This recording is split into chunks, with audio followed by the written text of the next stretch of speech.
Is everybody? Quiet. Well, welcome to City Council tonight, February the 16th. Appreciate the people that are both online and those that are here this evening. As is our normal tradition, we open in prayer, and April McNeese with Karcher Church of the Nazarene is with us to open us in prayer. April, thank you. And then she'll lead us in the pledge. Thank you for inviting me. Let's pray. Father God, our creator and sustainer of life, we come to you this evening with thankful hearts for the life that you've given each one of us. Thankful for the gift of life and the gift of community here in our city. We're grateful for our community and our community leaders, and we ask, Lord, that you be with these leaders this evening as they consider the work before them for the sake of our city and our futures. Grant these leaders wisdom and compassion in the work that they do. We ask you, Father, that you bless our city as we grow. Give us love for one another and unity throughout our neighborhoods.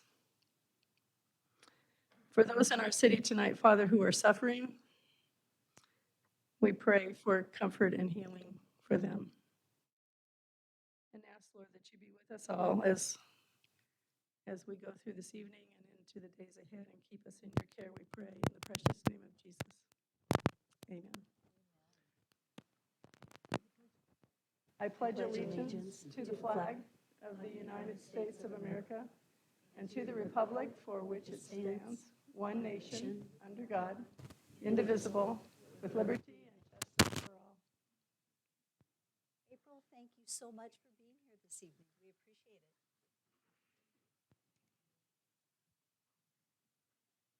Okay, roll call. Bauer? Here. Everfield? Here. Levi? Present. Munchy? Here. Bruner? Here. Rodriguez? Here. So the next item on the agenda is the consent agenda. And do we have any amendments to the agenda?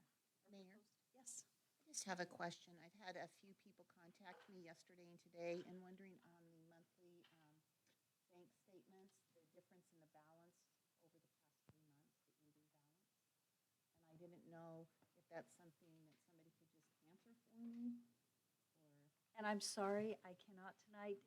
It is very, very rare that we do not have our finance director here.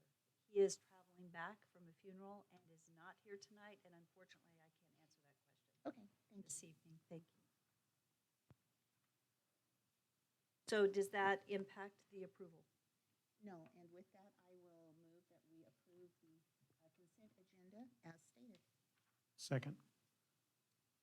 Cindy, thank you for that question. Is there any other discussion? Questions? Hearing none, roll call. Bauer? Here.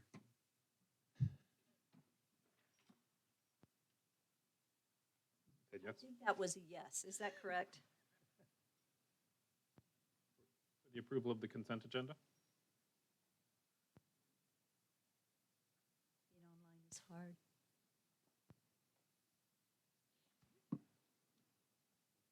Yes, let's go on. Everfield? Yes. Levi? Yes, Munchy? Yes. Bruner? Yes.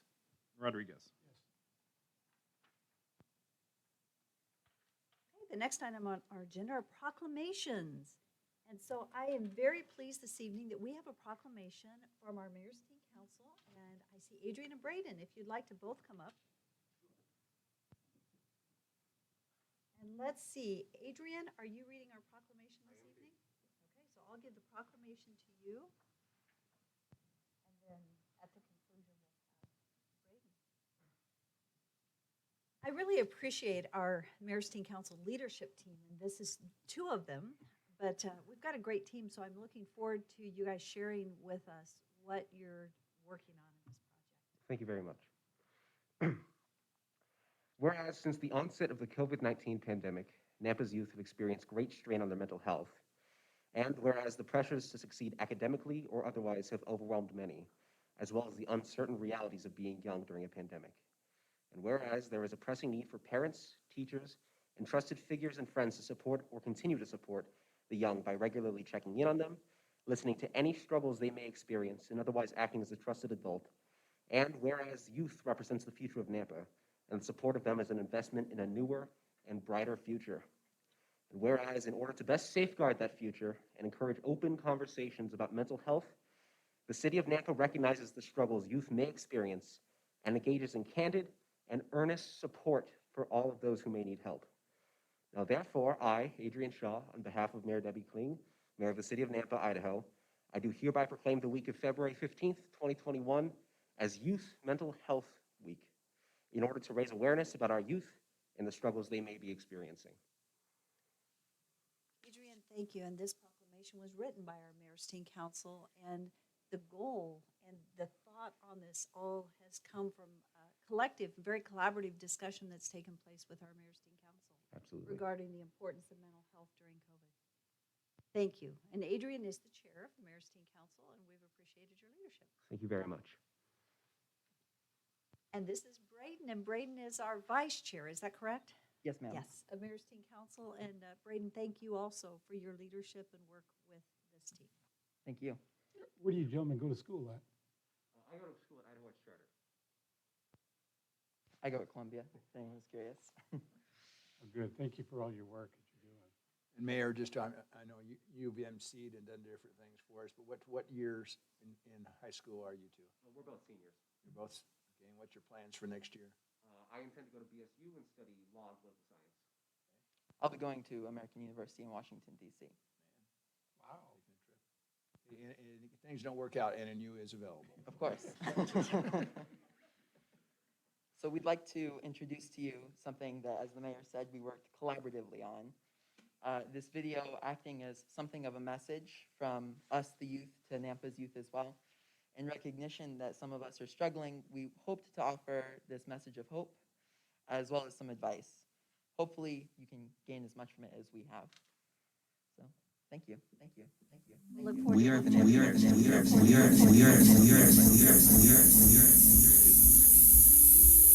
We all have moments where we feel discouraged, times where we don't know how to be friends when we're not supposed to hang out. If you're discouraged, feeling depressed, or sad, we want you to know you're not alone. 2021 has started much like how 2020 ended, and while we're hopeful for a bright future, many of us are still feeling strained by the pressures and stresses of our lives. Many of us feel anxious, overloaded with responsibilities, or even alone. We may feel the constant pressure to be good students, to succeed in life. And almost all of us are struggling with the realities of being young in a pandemic. But in times like these, there's something we can all do to get to the other side. That's why we're inviting you to join us the week of February 15th for what we're calling Youth Mental Health Awareness Week, a week to encourage one another and embolden healthy habits in our daily lives. We encourage you to never forget that there are better times ahead of us. We can hold on to hope for those better days and remind those around us that no matter how bad it gets, things will get better. If it's you who needs the reminder, the support, or even a place to vent, reach out to the people around. Your parents, your teachers, your friends. Don't hold it in. Talk to somebody and let them help you. And encourage others who may need help to do so as well. Build the habits that keep us productive and give us perspective. Write down what you feel in a journal and reflect on yourself and what you're thankful for. Keep yourself occupied with healthy activities like socializing, crafting, or exercising. Even drinking plenty of water and getting a good night's sleep can go a long way. What works for you? What do you need to feel better? We hope you find your answer to these questions, and that together, we can step into a bright new year.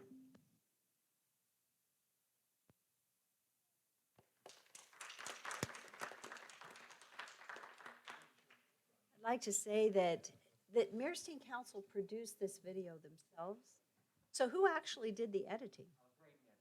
Braden, good job, guys. You did a wonderful job. And what I love about this project is this is what the kids shared, excuse me, young adults, I'm sorry.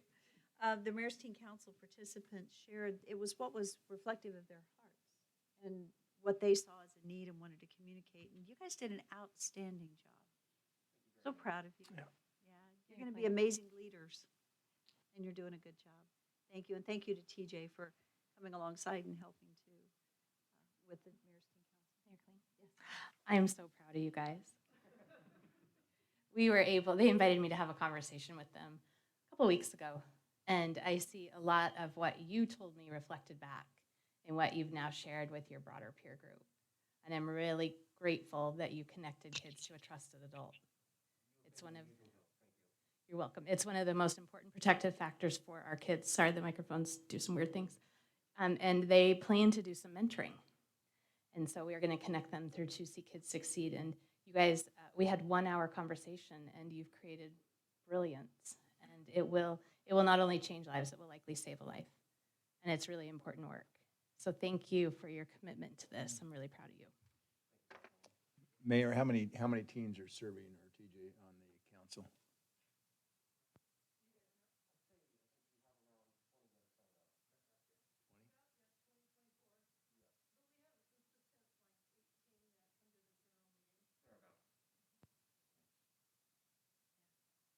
Well, these guys have done a good job. They've been good leaders. So, thank you, guys. The next item on the agenda are Nampa residents wishing to speak on an agenda or non-agenda item. And Nate, who do we have? Deb just messaged, she said she had 2 citizens signed up, but they didn't make it to the spreadsheet. Okay, and are there citizens out here? One was Adrian. Okay, Adrian's right here, right, and Braden. Okay. So then that might be all. Okay, and there's no one online? One gentleman. Hi, come on down. And I think you've got you know that, yeah, share your name and address, and here we go. And thank you for being here again this Well, evening. it's gratifying to know that I'm beginning to become something of a regular. Mayor, members of the council, first I want to compliment the teen council on the fine work that they did. My name is David Rubenstein. I live at 3265 South Fork Avenue here in Nampa. There's a matter having to do with traffic that I would like to speak to tonight, and I've prepared some notes about it. I'd like to share that I understand that Nampa is a city that's seeing steady growth in terms of new home construction and people moving here. I know some of the motivations because I'm a recent arrival myself. There are a lot of desirable qualities about living in Nampa. Very often people are moving here because they're looking for a safer and more peaceful community. So growth of the kind that we're seeing here in Nampa can have positive and negative attributes. One of the areas that can be affected negatively is traffic on city streets. Although I'm not an advocate for placing more stop signs around on city streets, because I think it just causes more frustration and people often end up just disregarding the stop sign and it creates confusion in the long run. I do think that more can and should be done to discourage reckless driving here in Nampa. As we know, just a couple of months ago, a group of small children were struck while crossing the street with one fatality. When I drive around town, I generally drive right at the speed limit. Although, while I'm doing that, I often feel as though I'm standing still with cars passing me all around. Sometimes, again, while driving at the speed limit, I look in the rearview mirror to find somebody tailgating me a few feet behind. Turning right while signaling into a driveway often feels like you're imminently going to be rear-ended. Sometimes at home or when I'm around town, it feels and sounds like I'm in the middle of a racetrack. As I mentioned, growth also has positive attributes. One of those is increased revenue for the city to dedicate to services like law enforcement. I'm a firm believer in creating the awareness of a deterrent. Now, this doesn't mean catching everybody who's violating traffic laws, but it does mean catching enough of them to put out the awareness that there are consequences. So on a personal note, when I was 14, my grandfather was run down and killed when crossing a city street in California. I know firsthand the devastating effect this has on a family.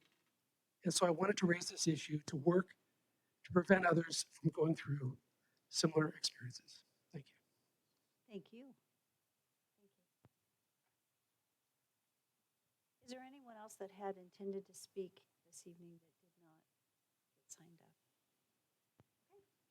The next item on the agenda are mayor and council comments. And before we step into the legislative update, I'd like to just give a couple of updates and then ask council, and then we'll move to legislative.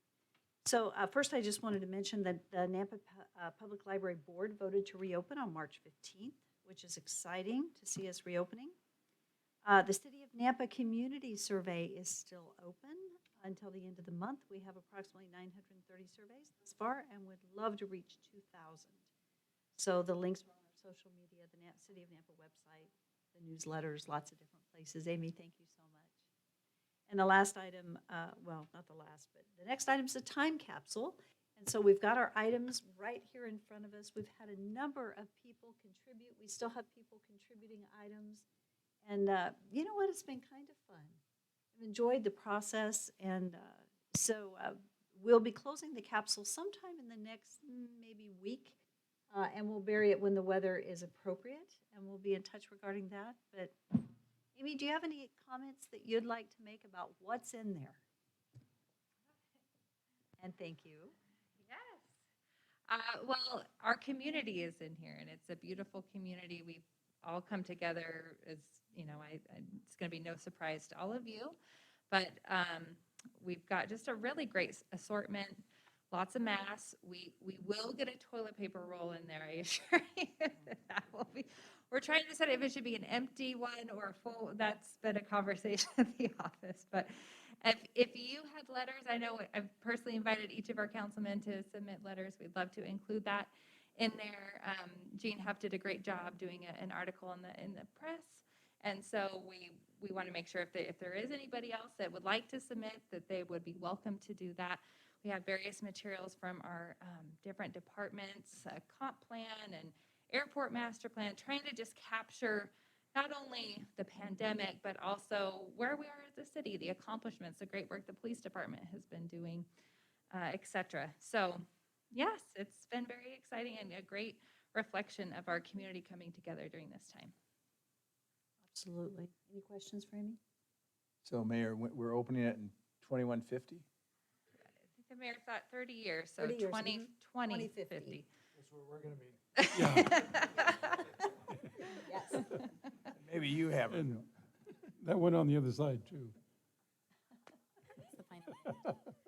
The final day, Yeah. well, I think the mayor said we're kind of extending it a little. We're not actually, I think, going to bury it until the weather maybe gets a little bit I better. would like to close it, though. We'd like to have items this week, if at all possible, so that we can close it up and be done and see if we need a second container or if this one will suffice. Yeah, and the So- capsule has been donated by Zaire Funeral Chapel. So, okay, thank you. Amy. One other thing before we move on. Oh, TJ. Oh, I forgot. Yes, I think Adrian has it. Adrian, would you like to put that up here in the inside our capsule? Thank you, TJ. I forgot. Thank you.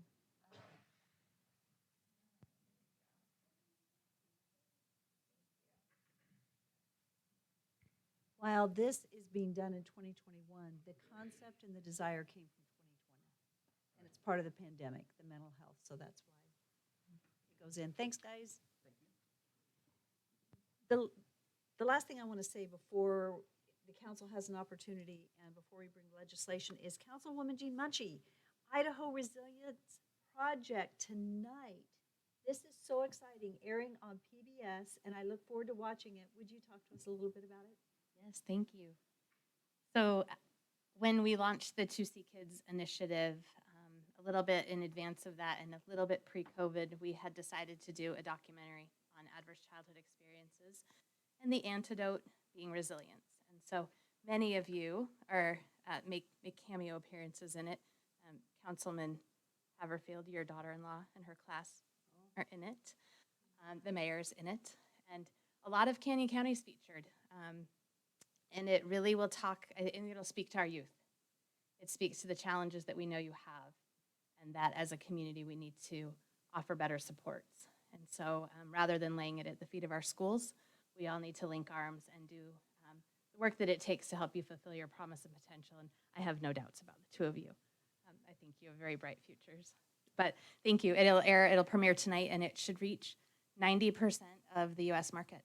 It's been picked up and syndicated. So Idaho is going to be on the map. So it'll be on public television across 90% of the US market. But I really have to say thank you to the mayor. She really believed in this, and these are hard conversations. There's nothing easy about talking about trauma and childhood trauma. But she leaned in and didn't back away. And we now have an initiative that's spreading across the state. We had 2 meetings today with Region 5 and Region 6 about their local collaborative. So what do you do with an idea? You go to a really great mayor, and she makes it happen. So thank you. It'll premiere tonight, and then you can stream it. So maybe Amy can make sure the link gets out so people can watch it when they have time. Thank you. We will. And Jean, you are so gracious to, when you're praised and regarded, to deflect that. But this, with 2C Kids Succeed, the education, the pulling our community together, all of Canyon County, to help us better understand the impact of these traumatic childhood experiences and what ACEs even are. You've played such an incredible role. I just want to say thank you. And this is really exciting. I'm sorry, Idaho Resilience Project, I'm pointing to on my paper here, is so incredibly exciting. So I'm so proud of you and the work that's been done, and that we get to be a part of it. So thank you. Yes. Happened for you. Are there, before we move to legislative, is there anything else from the council perspective? Any other updates? Quiet night? Mayor, I would. Councilwoman Levi and I were able to attend the ComStat meeting, and that's really informative. It's really neat to see how rapid fire, I think, the data is shared, but remarkable job. If you really want to understand what community policing and preventative policing looks like, go to Chief Huff, because it is remarkable to see the shift in crime rates when they're doing their job with data to help inform. You always do a great job, but I think this gives you the ability to be really intentional. And I am just grateful that you allowed us to come in and see that. And it's really neat to hear each of the areas, report out, and the why behind the what. And so thank you for sharing that. It was really informative and helpful. So legislation, Rick. Don't worry, these are all the bills. But, all the bills are more. They're lots of paper. Yeah, I do want to commend the Mayor's Teen Council. Braden also did an internship in the mayor's office this past summer, and he helped out and actually did some legislative research on districting, which is one of the bills that's printed before you. And so happy to see. I think you're also going to want to study poli-sci, right? And did you say poli-sci as well? So these are political geeks over here, and but they're fun. They're really wonky and into the details. So there's lots of bills. There's one big bill that dropped today. I'm only going to mention it because I haven't read all of it, but the tax relief bill proposes dropping the sales tax from 6 to 5.3% and some other reductions. And so that's new, and it dropped, and it's a 14-page bill. I'm sure you'll hear more about that, and maybe in the next council meeting we'll have more information on that. So follow that. Excuse me, Rick, when you Yes. say dropped, it means it was deleted? Dropped from 6 cents to 5.3 cents. So that's gone to the House? It was introduced and printed today in committee, but it does have the endorsement of the speaker and majority leader and others. So we'll see how that proceeds and how that affects potentially state shared revenue to cities and counties. But there's 2 bills that are printed before you. The one of note is Senator Rice's bill. That's 1108, and it's a 4-page bill. This is, I think, the second or third version of the bill that he originally introduced some weeks ago, and so it's gone through some edits. And the main takeaway, I'm not going to read all 4 pages, the impact to the city in this bill is it would allow essentially kind of the same baseline budgeting of up to 3% if you weren't experiencing growth, but growth and annexation would come onto the tax rolls at 75%. You can only lift the budget by 75% of the valuation. Urban renewal districts would be 50%, if I'm reading it right. So that's due for a committee hearing this Thursday, I understand. I've been told, I haven't seen confirmation yet on the website, but Thursday afternoon, there's a committee hearing likely, and so I know the mayor's tracking that. The cities have been tracking this and still feel that this draft with the new growth coming in at 75% is still not a good deal, because you still need to service that new growth with the revenue that you'd be generating. So any questions on that? I know this isn't going to be a long conversation, but if you have any questions, okay. The other bill of interest is 1111, and that this deals with districting, and this would be also practically significant for all of you on council. This bill reflects, for the most part, what was kind of negotiated between Nampa Legal, at that time Hilti, working with Meridian and Boise, and drafting just some clarifying language on the districting bill that already passed last year. So some of that cleanup language is included in this bill, but what's also added to this bill is a section that is directly relevant to elections that would be this fall. So just the practical significance of this bill, if it was approved, seats 1, 3, and 5, Victor, Jean, and Haverfield seats, seats 1, 3, and 5 would be elected to a 2-year term. Because in 2023, what it wants is all 6 seats to be up for election in the same year in 2023, based on the districts. Seats 2, 4, and 6 in 2023 would be a 2-year term. Seats 1, 3, and 5 would be a 4-year term. And then the following subsequent elections, it would all be 4-year terms, just staggered. So that's one area of practical significance, is that the districts would need to be identified prior to the election in fall of 2023. We have lots of time. It's probably something we would probably look into next year, Mayor.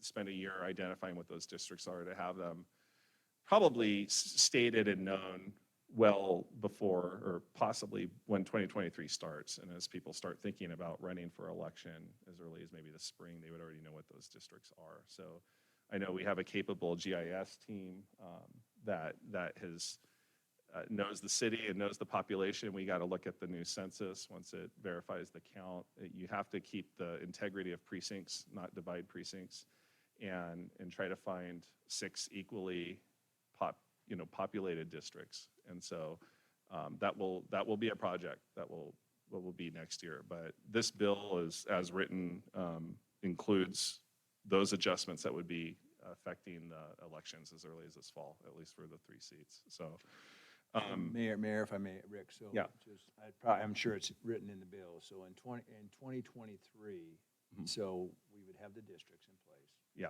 So who would you just vote if you live in one of those districts? That's the only candidates that you vote for? That's the clarification we've received, is that, the people of Nampa would vote once every 4 years, and for 1 seat, and that would be the seat in their district, as opposed to now.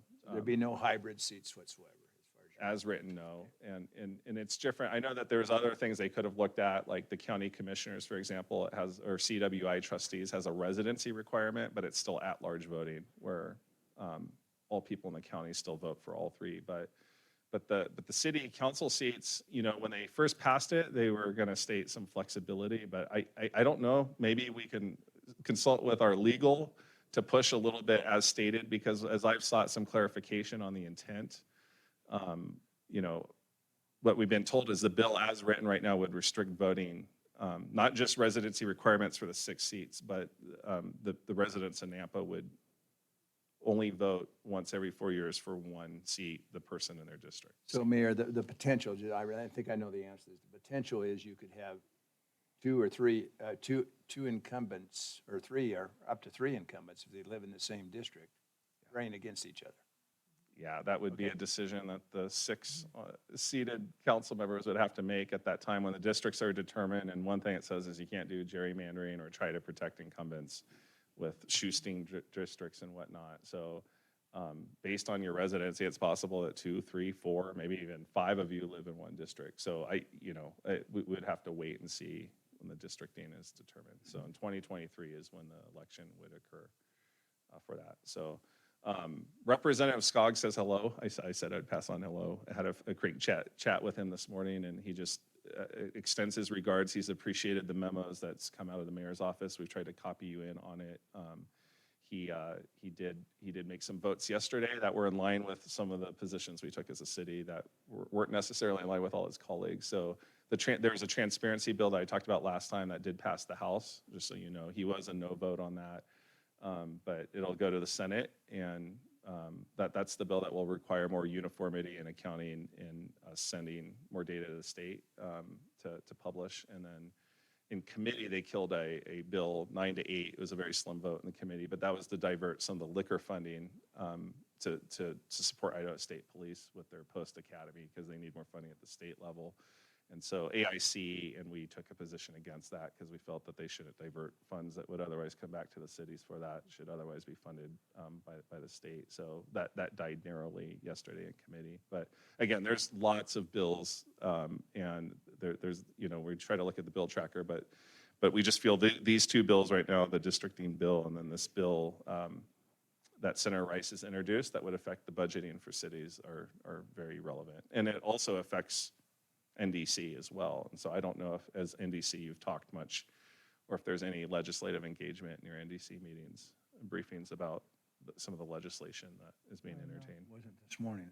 No, okay. That might be something to look at, is maybe just keep NDC apprised of items that are being looked at, so. During the legislative session, it's a really good idea. Yeah. Great, thank you. Just a quick comment on the bill that you mentioned regarding funding, taking the liquor license revenue to fund Post Academy. One of the reasons why AIC opposed that is that they have not increased the actual ticket, that it's actually could be funded via tickets that they're given, and those haven't gone up for how many years, Chief? So there are other avenues to fund that, rather than all the cities, I think. And then just as a point of clarification, we don't use Post. We have our own academy, and a joint academy with Meridian. We just had a graduation last week, which Victor and I had the privilege of attending, and Nampa incoming officer was the class president and the top student in the entire class. Really proud of him, and it was a great graduation. So, but we don't use Post for the city of Nampa. So it's challenging when you take funds away from a city and you don't even use it.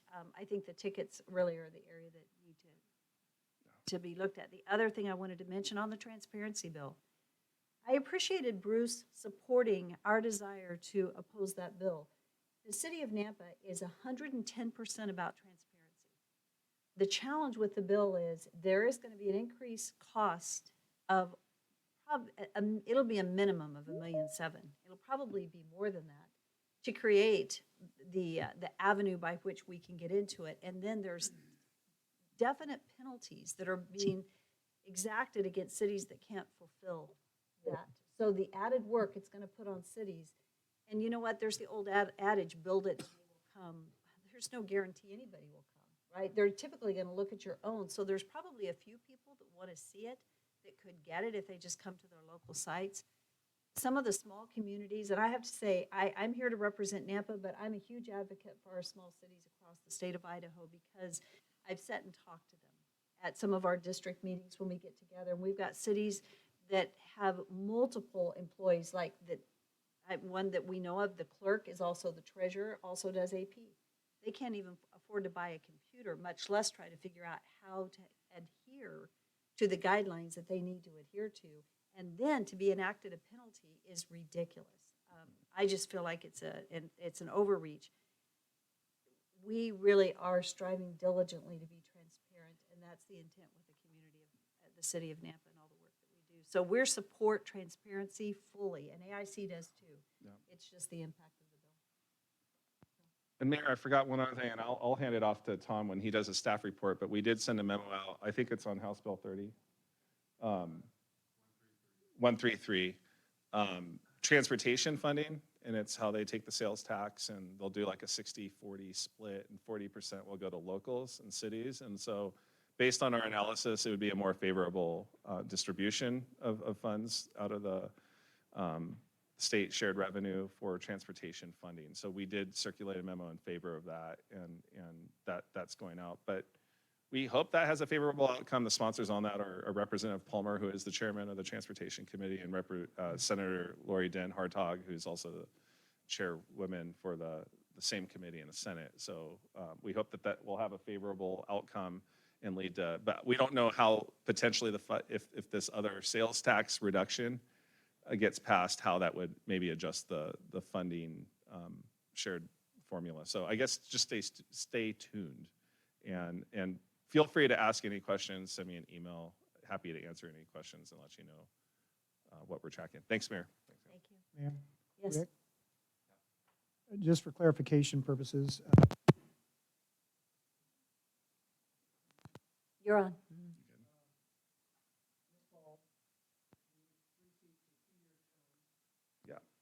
1, 3, and 5.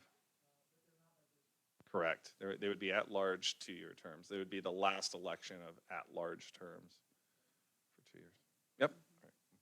I actually communicated that my preference would be 4 seats by district and 2 at large. I feel like that would give the city, I think the representation would still be good. I'm concerned about 6 districts, because if we don't have someone highly qualified from a district to come in when you're splitting it into 6, I'm concerned about ensuring that we have people qualified. The decisions that are made at the city council level are so critical, both from a planning and zoning ordinance, but the financial decisions that you guys make are very, very important. So having the people qualified to sit at this seat is also very important. So if I got to choose, I would vote for 4 districts and 2 at large. I know other cities that have that same model, but I think it may be too far down to even try to get it back. So anyway, but that's my recommendation. Senator Winder has done a really good job, and I appreciate him and his leadership, and he's taken the lead on this one, I would say. Yes?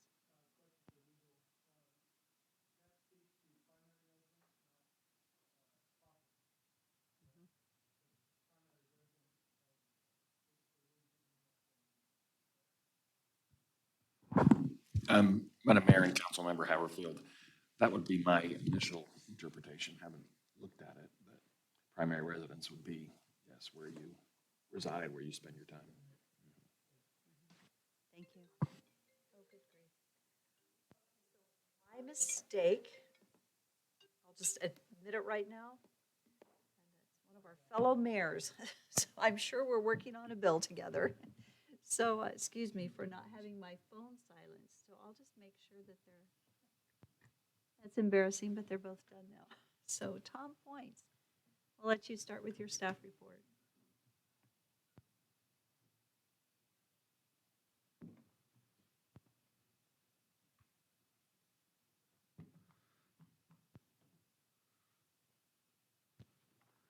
Evening, Mayor, Council. We didn't have a snow report in the staff report this time, but we did have some snow, and and so it was quite a bit of snow. It came all at once, and it was more than we've had all year. And we did have the crews were out all weekend and took care of it. Pavement temperatures were still pretty warm, so we had a lot of melting. You noticed on the grass there was a lot more snow, so that helped out with being able to attack it. And they put out about 50,000 gallons of brine, which was, you know, almost what we did last year just in this one event. So there was quite a bit of activity. So just wanted to pass that along, and they did a good job keeping things clear. So appreciate their work. So I have some exciting news on the wastewater front for Brown and Caldwell, and Matt is here today, and Emily. So ACEC, so that's the American Council of Engineering Companies. So they received an award for special projects from the ACEC for the recycled water program. So that's, you know, we're getting lots of awards on the recycled program, and and Matt, his team are an integral part of that, and we appreciate the work that they've done. In the packet, we provided the letter that ACEC gave to the Brown and Caldwell, but I also have this note that Mayor and I signed. Like, take a couple of minutes and just read it here, and then I'll have Matt come up. Dear Mr. Gregg, on behalf of City of Nampa, we'd like to share our congratulations to Brown and Caldwell for receiving the first place for the 2021 American Council of Engineering Companies of Idaho's Engineering Excellence Awards for the Nampa Recycled Water Program. Please allow me to take this opportunity to share our appreciation with you and the entire Brown and Caldwell team for the collaborative partnership we have enjoyed over the past several years to improve Nampa's wastewater treatment plant. While the significant impact engineering efforts make to improve our infrastructure can be easily overlooked, please note that the City of Nampa greatly appreciates the continued contributions Brown and Caldwell makes to our community. Brown and Caldwell's innovative approach to wastewater treatment challenges achieves our community goals for economic opportunity, environmental stewardship, and responsible use of resources. Your company's commitment to engagement over the last decade has been and remains to be instrumental in development of our recycled water program. Thank you for your contributions to our community and deserve recognition. So it's signed by Mayor and I. So.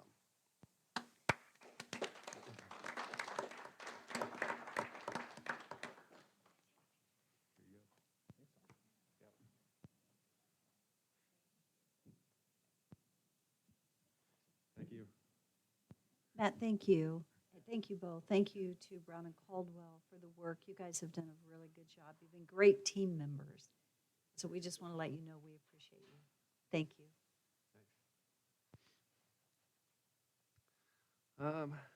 So more on wastewater. I've got the 2-page report that we Tom, usually- can you do me a favor? Would you turn that microphone a little bit? There you better? go. That's better. Thank Okay, thanks, Mayor.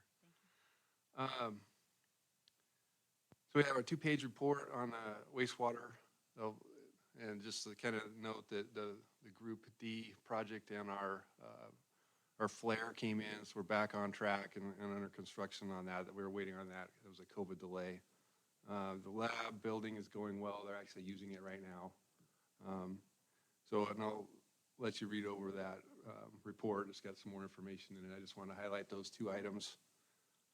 Also on the stormwater, we've got our permits. We have 2 separate permits, one for the stormwater MS4 permit, and then also another one for the airport.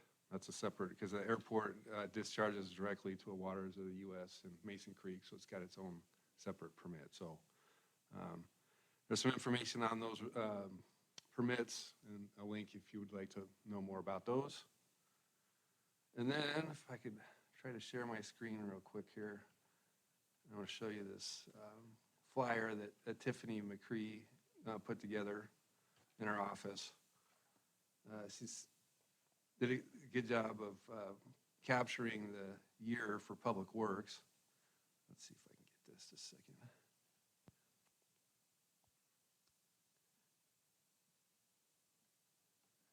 See if that works. There we go. Okay. So the year in review, it's been a very busy year, and we have 7 divisions in Public Works, and had a note about all the accomplishments of each one of them, at least a little something. Of course, we had our wastewater plant, had 20 major projects. The airport completed its master plan.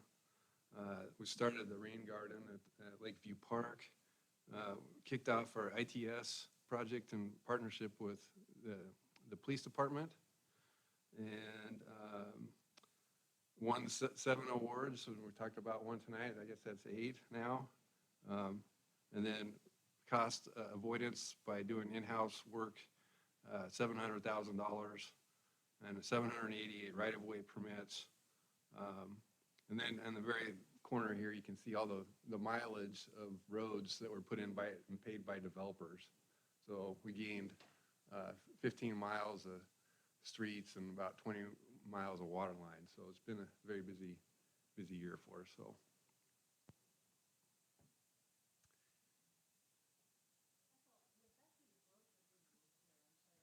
It was due to growth, Mayor. Yep. Can I answer any questions?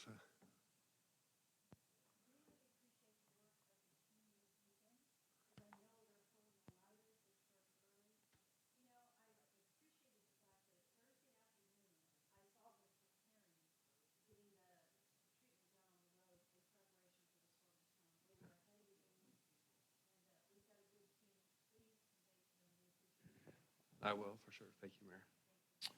Mayor, if I may just off that, and then with Chief Huff here, did we have a multiple accidents or, yeah, it's kind of an indication how great a job these guys do.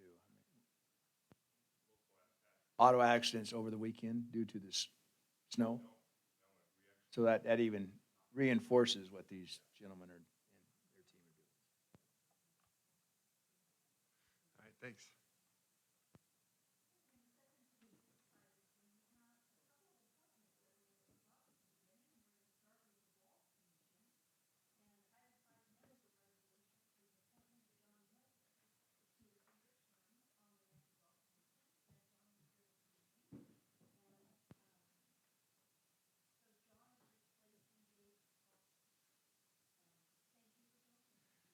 Thank you, Mayor, members of the council.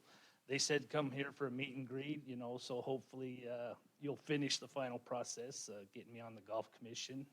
I've lived here in Nampa over 20 years, still raising my family. I got twin 17-year-old girls. They go to Columbia, so maybe I can get them on something a little more constructive. I'm a plumber by trade. I don't know if I can call him Senator Lakey here, but we've met and I've presented to his council meeting. So with that, I'd stand for any questions and hope you'd confirm me. Thank you. Mayor Kling, John attended our golf commission meeting this morning, and so thank you for doing that. That's volunteer. And I will make a motion to accept his appointment. It's been, I think, double and triple seconded. That's a good sign. Yes. So is there any discussion? Hearing none, roll call. Bauer? Yes. Levi? Yes. Mucci? Yes. Bruner? Yes. Haverfield? Yes. And Rodriguez? Yes.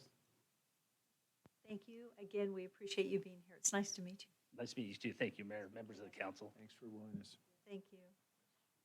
Item 5.2 on the agenda is a resolution for the reappointment of Steve Wilson to a 5-year term on the Nampa Golf Commission. And Steve has been instrumental in working with the team on the purchase of that golf course, and we appreciate your past service and thank you for your interest in serving again. So move. Second. Okay, it's been moved and seconded. Discussion? Mayor Kling, Yes. I've had the honor to work with Steve. He did help on appraisal for our golf courses. He was on the committee that we served on. And he does a lot more that he never says anything about. A very dedicated, humble, brilliant man. So I'm honored to say yes, by all means. Thank you, Councilman. You're welcome. Roll call. Bauer? Yes. Haverfield? Yes. Levi? Yes. Rodriguez? Yes. Mucci? Yes. And Bruner? Yes. Can you help with his golf game a little bit, though? No. Is that part of what the commission does? Not really, but we can give it a shot. Thank you, Steve. Thank you. Steve, thank you so much. The next item on the agenda is, if I can get to my new page, is a resolution for appointment of Dave Haida to a currently vacant seat on the Nampa Housing Authority. And I believe he's on Teams with us, as is Andy Rodriguez, I think is on us. I see the AR up there. Hi, Andy. Hi, Thank you for joining us this evening. our pleasure, man. Well, I don't know if we have anything to share other than this is filling a new vacancy. Dave is a lawyer at White Peterson, and Dave, are you there? Yes. I see you. Hi. am council and mayor. Can you hear me? We can. Well, welcome. Would you like to tell us about yourself? Well, thank you. This past year, I had a little change in employment as far as I've been running a dairy farm that my family and I own. And then this fall, I changed professions to go back to practice law full time. So I've been practicing as an attorney for the past 17 years. I've known Andy for probably approximately the past year. Andy and I attend weekly meetings together with the local Nampa Leads group. As part of that, I've got to know Andy quite well. As part of that, Andy had mentioned that they've had for a period of time a vacancy on their board that they haven't filled. I inquired of Andy whether or not he'd be interested in me serving. I think I can provide the board a unique perspective in filling that seat, obviously with my legal background and also with my business background. I think I can provide some service to a vital need of the community, and that being affordable housing for residents that are looking to move upward and onward in their journey. So with that being said, I would open it up to any questions that the council or the mayor has at this point, but I would be honored to serve on the board if you so appoint. Thank you, David. We appreciate that introduction. Thank you so much. So, council, do you have any questions of Andy before we move forward? Mayor, Yes. I would move that we approve David Haida to the Nampa Housing Authority. Second. It's been moved and seconded. Is there any further discussion? Seeing none, roll call. Bauer, Yes. Mucci, Yes. Bruner, Yes. Rodriguez. Yes. Mayor, just one question. So Haida's with Nampa Christian? Are you with that family? Yes, that would be my family. I've also been counsel for Nampa Christian for a number of years Yeah. now. So Okay. And I'll forgive you for going to Point Loma rather than NNU. sometimes I need to bite my tongue, and this is probably one of those times. And that's amazing, an attorney biting his tongue. I think we Right, Todd? we have one more roll call. Levi? Yes. Oh, I'm sorry. That's okay. So I'll ask, are you related to Donnie? Donnie Hyde Which one, senior or junior? Jr.? That would be my brother. So I'm sorry if he's written you a ticket. No, I coached him in football. Oh, even worse. That is great. I just want to say thank you, David, for your interest in serving. But Andy, thank you for your leadership. Our community is different because you've stepped up to the plate and you've served now for a number of years. How many years have you been in your role? Well, ma'am, I'll be celebrating my 17th anniversary in April. Well, you know what? Our community is different because of you, and I so appreciate your leadership and your desire to be here in our community. Thank you for all you do. Mayor Clinton. Thank you, ma'am. Appreciate it. Much appreciated. If I could, Andy, could you give us an update of what you're doing now as the Housing Authority has reached out into our community? Absolutely. So our agency isn't one that just provides services to Nampa Housing Authority residents. Everything we do with community in mind. To that end, we did a floral event. You know, there's this crazy Valentine's Day thing that just happened a couple of days ago. So one of our local realtors or retailers had a whole mess of flowers that they knew they were going to have left over. And so we virtually and in person did a floral event for mental health, just to help people do a craft to make them feel good about things through a partnership with St. Luke's and the CHIF grant that they offered us. But everything we do for our community. We, during normal times, have after-school program, and we've had many neighborhood kids come and join us.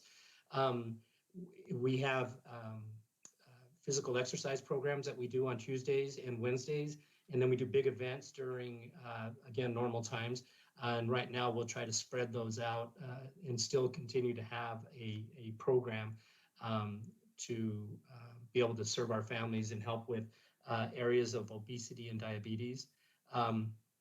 our agency is in the middle of a major transaction through what's called the rental assistance demonstration, which we've completed. And the Northside units are known as Indian Creek Homes. We've transferred those units to that RAD deal. And in doing so, we've created a totally fundamental difference in how we provide services. We're a Section 9 provider, and this program is under the Section 8 platform as a project-based voucher. And as such, we don't operate Section 8, so it's freed us up from a lot of federal regulation that we would normally have to be under through the Section 9 program. And the other thing that it has done is it's freed up some declarations of trust that HUD has had on our properties for since their inception. And what that means is that we can use those properties to collateralize to build other units if we choose to. One of the models that we're looking at is one that doesn't seek out federal funds. And it's not because we're anti-federal government, but as you all know, when you take a federal dollar, there's a whole mess of regulations that come with it. And so what we're trying to do is retain local control by working with our local banks through the Community Reinvestment Act program and having them help develop and fund to a certain extent some of our programs that we're going to want to build on. The last thing we're doing is what's called a streamlined voluntary conversion. And that conversion is solely meant for units or housing authorities with 500 or less units. And we qualify under that as having 142 units. And we're going to be converting those units as well to what's either going to be a project-based voucher or what's called a tenant protection voucher, which is its original voucher. And what that means, simply put, is that the tenant decides whether they want to have their voucher leave with them when they leave, or if they want to make it a project-based voucher and relinquish that to the housing authority, meaning that that unit will always have a subsidy. What's important in that is if someone takes the tenant protection voucher and leaves, it leaves me with a unit without any operating subsidy or any federal subsidy whatsoever. That's a good and a bad thing, but it's a good thing in that we'd be able to house individuals that we've never housed before. As of this date, housing authorities have to serve the lowest of the low income. So we can only serve individuals who are 30% of AMI or below that. What this will do will free up some units where I won't have a subsidy and I won't have HUD telling me who I can rent it to, and I can rent it to individuals who are what we call the workforce housing group. These are individuals that are between 50 and 80% of AMI, but they simply can't afford to live in our community. Our board and our mission is to provide affordable housing. And if we can do it without having a subsidy attached to it, but still make the business float, we're going to do that. And what that's going to do is create opportunities for people who live in Nampa, are from Nampa, and want to work and live here, who are being pushed out right now because of the massive growth that we're having. So this will create an opportunity for individuals who otherwise couldn't be housed necessarily in a unit that costs $1,400 or $1,500. Our board is committed to not raising our rents to any more than 80% of market rent. And that will become very attractive to individuals. And we'll look to see where these people work. And if they work in Nampa, they're going to be given some preference of ability to live here as well. Thank you, Andy. I just, I'm so proud of you guys and all the work you do. Thank you. Thank you. Appreciate it. Well, and I got to say, it started out several years ago with Chief Homer and I having a conversation about going into our units and a point of contact at the police department so that we could help clean up the place. Because as you well know, Councilman Rodriguez, the police wouldn't go into those units unless they had a backup. And I'm proud to say that within about a year and a half's time, we were able to turn all that around. But that was through our partnership with the Nampa Police Department, which continues to this day. And we are much appreciative of them for partnering with us to help us clean up so many years ago to what we are today. Thank you. Councilwoman Levi, did you have a? Yes, thank you, Mayor. Andy touched a little bit on what I was going to say. Several years ago, there are those certain apartments that were known as you just don't go there. And I spent a day with him last year, got to drive around and kind of learn the system, learn what he's doing, and learn what he came into and what things were like and what he and the board have made Nampa Housing Authority. I have the privilege of serving as the liaison on the Nampa Housing Authority Board, and I will tell you, each one of the board members take their position very seriously. They're prepared, they understand what's going on, and it's probably one of the most fun boards that I serve on as well. But I just really appreciate the job that they do, and I also want to say thank you and welcome to David. Thank you. Thank you very much. Thank you. Thank you so much. That was very helpful to understand. We appreciate your work. Thank you. Thank you so much, Mayor. Okay, it is 6:30, and this is the time for our public hearings to start. So we're going to move off of new business, and we're going to move into section 6 on our agenda. And the first action item is 6.1. This is an annexation and zoning to RS 8.5, which is single-family residential, 8,500 square foot lot at 4510 Chicago Street. This is a 1.42 acre portion. In order to get access to city utility services and to build one single-family home on the property. And the names, I'm going to mess them up. So, Mahaya? Yes. Thank you. Go ahead and come forward. As the applicant, you are welcome to come forward and go ahead and give us your name. And is it Stephanie? Stephanie? Thank you. So go ahead and state your name and your address, and then tell us a little bit about what you're trying to do. What you'd I'm like. Stefania and my husband Mike Irinia. The address is 1324 East Lowe's Lane, where we live, and the address for the project is 4510 Chicago Street in Nampa. We intend to build a brand new home on this piece of property, and we don't have city services. We're going to put a private well and septic. And the home is probably going to be 2,500 square feet. The city water where the city sewer is too far away. But when we'll be somewhere around the property, probably we hook up, but it's far away. It's far away. Yes, it's kind of a far away. I don't know, it's a canal, New York Canal, another canal, but we don't know in the future. Well, we look forward to when that day comes. So thank you. This is a public hearing, so after you, we're going to have a staff report. After the staff report, we open it up for anyone from the community that wants to talk, may come back. And then we're going to ask you to come back for any closing final comments. Okay. Okay. Thank you so much. Thank you. So Rodney, is this one yours? Great, thank you. And thank you so much. I've asked Rodney to go ahead and stand at the front. It's kind of hard with the laptop, but that way we can see him. No problem. Thank you, Mayor and Council. Thank you. Mark, I'm going to try to share this.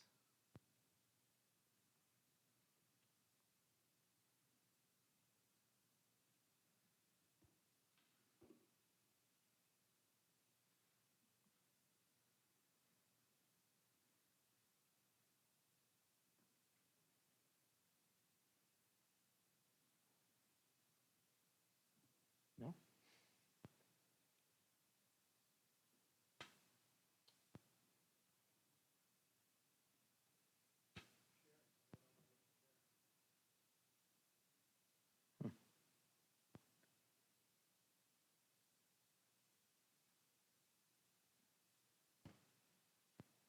Maybe I'll try it again.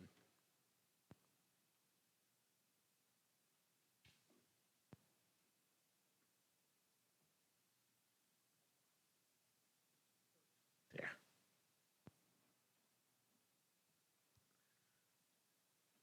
All right. So Mayor and Council, as was mentioned, the original request for this was for utilities, but after they discovered that there were not utilities, they still wanted to move forward with the annexation and zoning in order to build the home on the property. And so that's the whole purpose of this one. So the comprehensive plan in this area is for medium density residential, as you can see on the screen. The proposed zoning is RS 8.5, and there is RS 8.5 in that immediate area. The size of the property is 1.42 acres, and the existing zoning for the county is rural residential. A little closer view there. So this is the southern end of our city, right off of our Stoddard pathway, future Stoddard pathway extension. And to the east there is the Lava Springs subdivision. So to the north would be Chicago, and to the far east there would be Southside Boulevard. So to the north, we have RS 8.5 that was annexed in March of 2017 to get a building permit, just like this one is requesting. To the south is county RR zoning. To the east is city-owned RS 8.5 for the future Stoddard pathway. And then to the west is the county rural residential, large lot county residential developments. City water and pressure irrigation systems are not immediately available to the site and are presently located in those locations there in your staff report. We've indicated where those are at.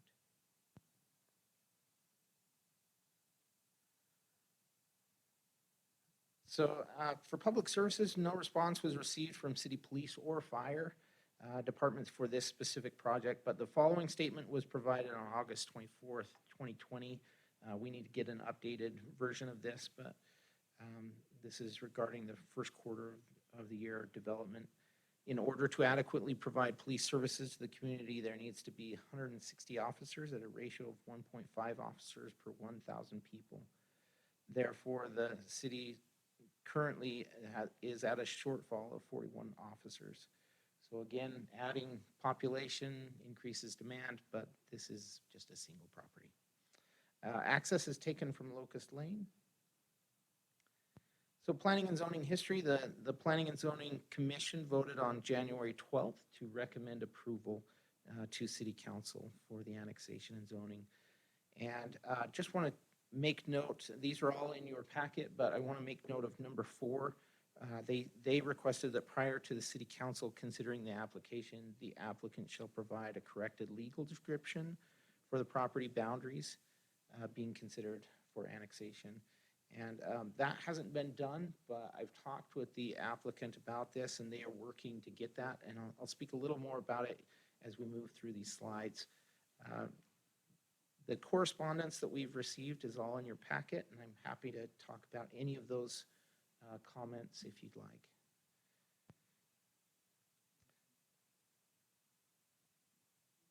Mayor Kling? I think I'm on now. I'm just interested as far as in the access to the parcel. Is that South Jenny Lane, is that a public or a private road? So it's kind of a mix of private and public. So right where this property is at, it's a private road with an easement. To the north though, I wonder if I can zoom out a little bit. To the north as it connects to Chicago Street, that becomes a private or a public road. So it's a mix to get to this property. Chicago's to the north or to the west? So it's both. So Chicago goes down here. Daniel, you want to speak to the specifics there? My main question is just you say there's an easement. Yeah. And then the road section itself would need to be 20 feet wide for fire engine access. Need to be paved, or can it just be gravel?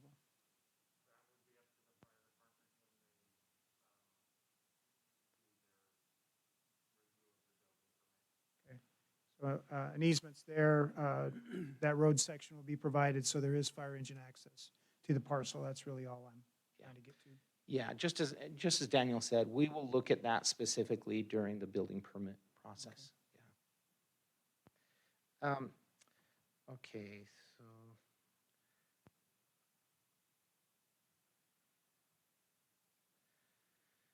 so just in case there's any questions about this, there was some, the applicant's legal description was incorrectly included, incorrectly included multiple properties.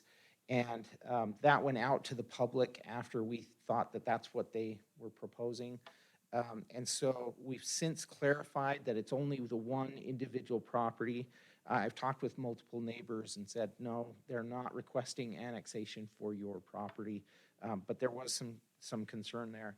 There was also some questions from the public about some fence posts that they believed were being placed in the middle of that easement for access, and that would prevent them, if a fence were to go there, that would prevent them from getting access to their property.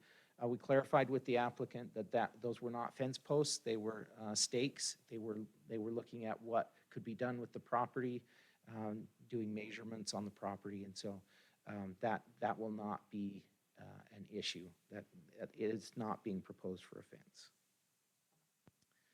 So these are the applicable regulations, state code, and as well the Nampa City Code 1024 requires that the property be contiguous to city limits, that the area can reasonably be assumed to be available for the orderly development of the city. That's the subjective part. Right? That's where you have the ability to make a decision about whether to accept this or not.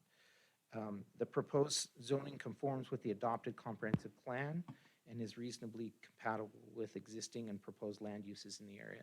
There's some flexibility there. That's where you would be able to decide whether it meets the criteria for approval. And then finally, the annexation is at the consent of all the property owners being annexed. This is the consent of the property owner, and they have requested it. I've pretty much covered all of this. I can look at the permitted and conditional uses, but essentially they're just asking for a single-family home on this property. So these are the recommended conditions of approval, and I would ask you to look at number 4 again. I've adjusted this slightly because they weren't able to provide us that legal description yet. So I just request that prior to City Council adoption of the final reading of the annexation ordinance, the applicant shall provide a corrected legal description for the property boundaries. And then as we discussed, I can look back on this if you want, but as we discussed in our meeting last week, this is the way I've come up with how to handle this so that you can review if you decide to approve on the left, if you decide to deny on the right. If you decide to deny, though, I would ask you to look through those required findings underneath, point out which ones of those that the project doesn't comply with, and then describe your reasoning for why it doesn't comply with that. That would be the findings and conclusions that we've talked about. And with that, I would stand for questions. Rodney, I have a quick question, and that is, with the 20-foot easement that's being requested, does the applicant, did they agree to all the conditions of approval as stated? And are they aware of that easement? So that was a request for the Planning and Zoning Commission as well. And there was no concern raised by the applicant, but I would suggest we ask them at the end of public hearing. Are there any other questions of staff? Okay, thank you. So this is a public hearing, and at this time, we do not have anyone other than our applicant signed up to testify in favor of or in opposition to this request. Is there anyone here this evening that had intended to testify that did not get to or did not sign up? And seeing no one, is there anyone on Teams that had, I don't know who all's on Teams, to be able to see if there's anyone that had intended? I think that's all staff. Okay. So with that, this would be an opportunity before we close public hearing for our applicant to come up and be available for any questions. And I would like to ask you the first question, and that is, are you aware of the conditions of approval? Yes, And we did are. you're good with those? Yes. Mhm. Okay, good. And then, council, do you have any questions for applicant? Okay, and do you have any other comments? No. Based on what was shared? No, we not will be problem about the post over there. The post is just temporary because who drive over there, my neighbor, just to make a white, the road, it's about 55 foot, my property line and on my property, because that road, nobody maintain, It says they make a hole in the road, they make a white. I put some post, but it's temporary. It's not fence, it's not nothing. And I will follow the instruction about the easement, everything, so will not be problem with my neighbor. Awesome. Well, thank you so much. Thank you. Thank you very much. Okay, with that, I would stand for a motion to close public hearing. So moved. All in favor? Aye. Council discussion. Mayor, I'm going to make a motion to approve annexation and zoning to RS 8.5 to, for, at 4510 Chicago Street for Mijaia and Stefania Irimia. It's a commission with approval, yes. He It's included with the- conditions, the conditions as staff recommended, conditions for approval. And it was seconded by Councilwoman Levi. Is there any further discussion? Seeing none, roll call. Bauer, Yes. Haverfield, Yes. Mucci, Yes. Bruner, Yes. Levi, Yes. Rodriguez. Yes. And you're done. So congratulations, enjoy your new home. Thank you very much. Yes, thank you. Okay, item 6.2 on the agenda is an action item. This is a variance of section 1022.5D requiring all areas where vehicles traverse to be paved via asphalt or concrete in order to allow for a gravel residential driveway to avoid an unnecessary financial hardship and to be consistent with other properties in the area for a 2.06 acre parcel at 5355 East Feather Creek Lane. This is for Brett Griffin. Is the applicant with us this evening? Good evening. Go ahead and come forward and give us your name and your address, and this is your opportunity to share what you'd like to accomplish. So I'm Brett's wife, Valerie. I'm Brett. Nice to meet you all. And your address is? 5355 East Feather Creek Lane in Nampa. It's new build, so I have to remember the address all the time. So I'm going to go ahead and read this because I wrote it. We are requesting a variance to allow for a well-maintained gravel driveway next to our newly built home on Feather Creek Lane. When we purchased our lot, we saw several other homes on this private lane that also have gravel driveways. We ask that we be allowed the same privilege enjoyed by these neighbors on the same street in this rural subdivision. We are the very last house on a dead-end street, so the driveway will not result in a hardship to any other neighbors having to pass by it. In fact, we have support letters from 2 of our neighbors, along with our next-door neighbor and builder, who is here with us tonight, to show support. We are longtime Idahoans, hopefully that's a good thing. We think it's a good thing, who take pride in our home and property. We are committed to having this be a well-maintained drive with adjacent landscaping that fits in well with our area. We respectfully ask that you approve our request for this variance, and thank you for your consideration. Thank you. Are there any questions? Yeah, I do. Is there homeowners in your neighborhood at all? Homeowners association? Well, Jody, we don't have any CCNRs that we're, Nothing yeah. that you're expecting to have. I mean, I guess my personal bias is I want homeowners and especially associations to make decisions rather than government decisions. but Actually, there's no that's home- back, one of our neighbors actually wrote that in her Well, support yeah, letter. and I would- It was funny, you just almost said her exact words, you know, so. I'm just, but there's no, so I want to make sure though, with the no homeowners, that all your other neighbors, you have more neighbors than just these 2. Right. That they're also in agreement with this. We have one neighbor who would rather it be paved. So. Are there any other questions? Mayor. Thank you. One of the concerns I read in one of the letters we received was with there not being some kind of a barrier between your driveway and driving onto the road, that it tracks mud and dirt down the road. Can you speak to that, and has it been a problem with the other driveways that are not paved? Sure. So what has happened is this has been a long process with construction. We had quite a bit of heavy equipment out drilling a well, and it was just turning into mud. It was during the winter. And we didn't have a good base for a lane in at that time. And now we do, and most of that heavy equipment's done.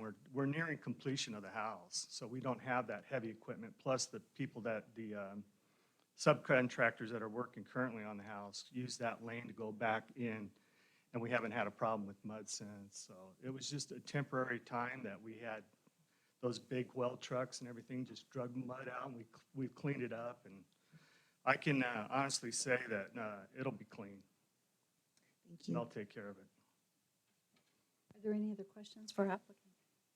So as we just did with the other public hearing, we're going to open public hearing, and then you'll have the opportunity to come back at the end and answer any further questions or follow up with anything. Thank Sounds you. good. Thank you. Okay, Parker, I think you're going to provide our staff report.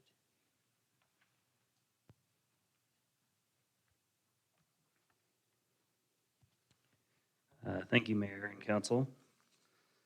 Parker Bodley, Associate Planner at the City of Nampa.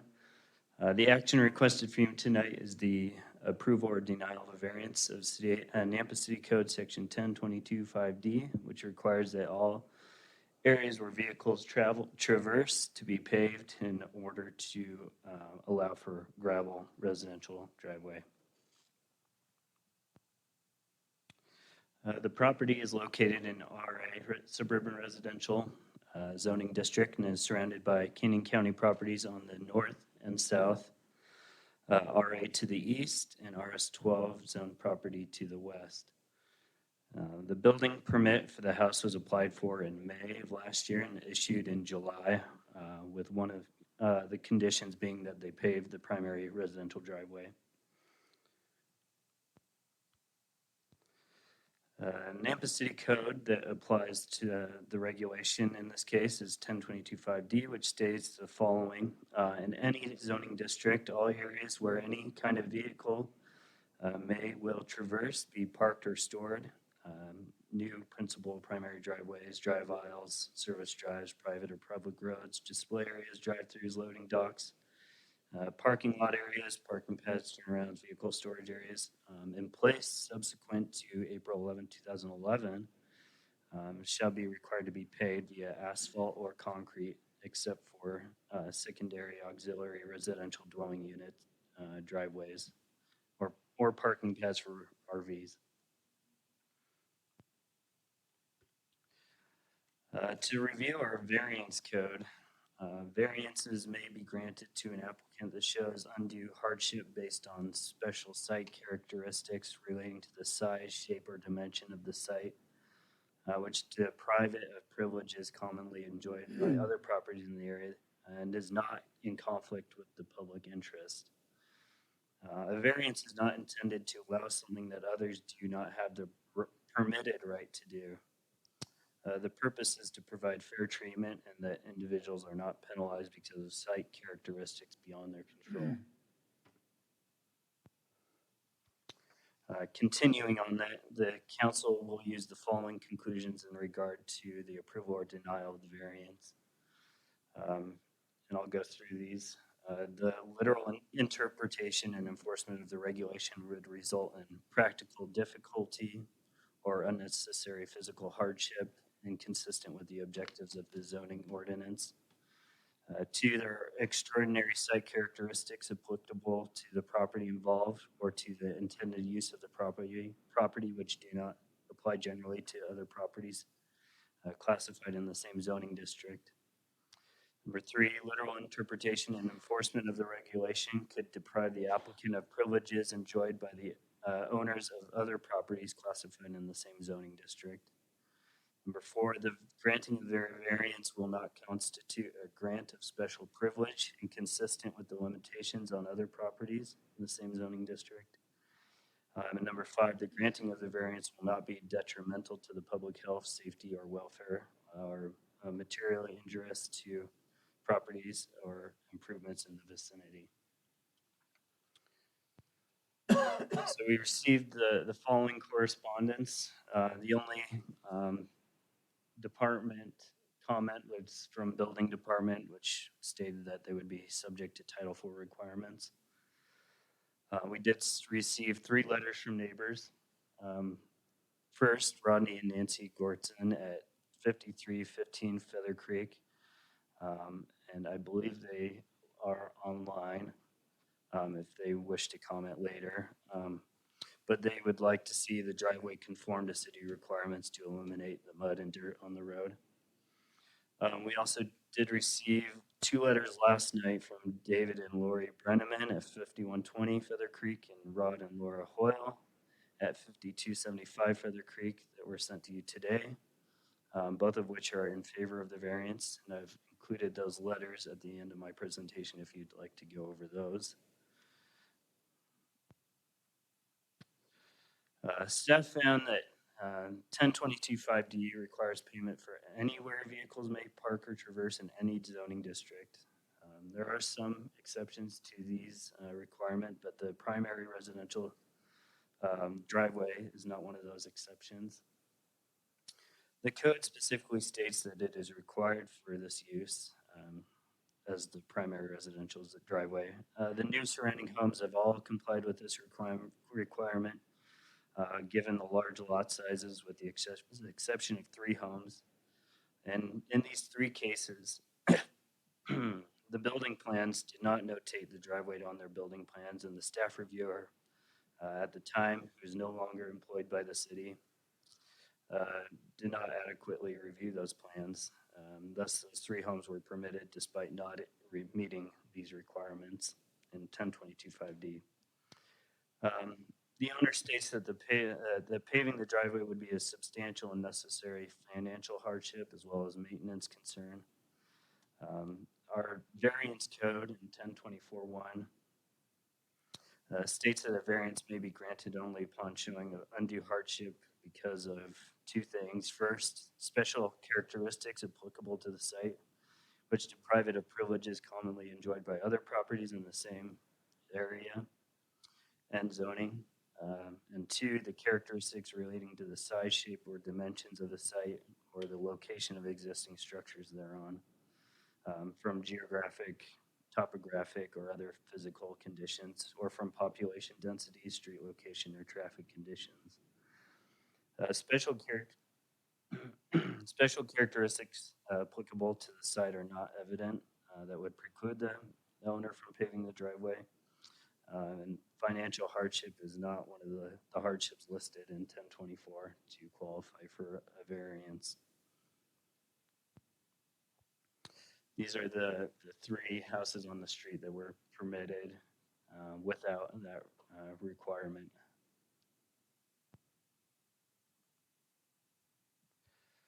Recommended conditions are listed in the staff report in addition to the conditions that you may wish to add tonight.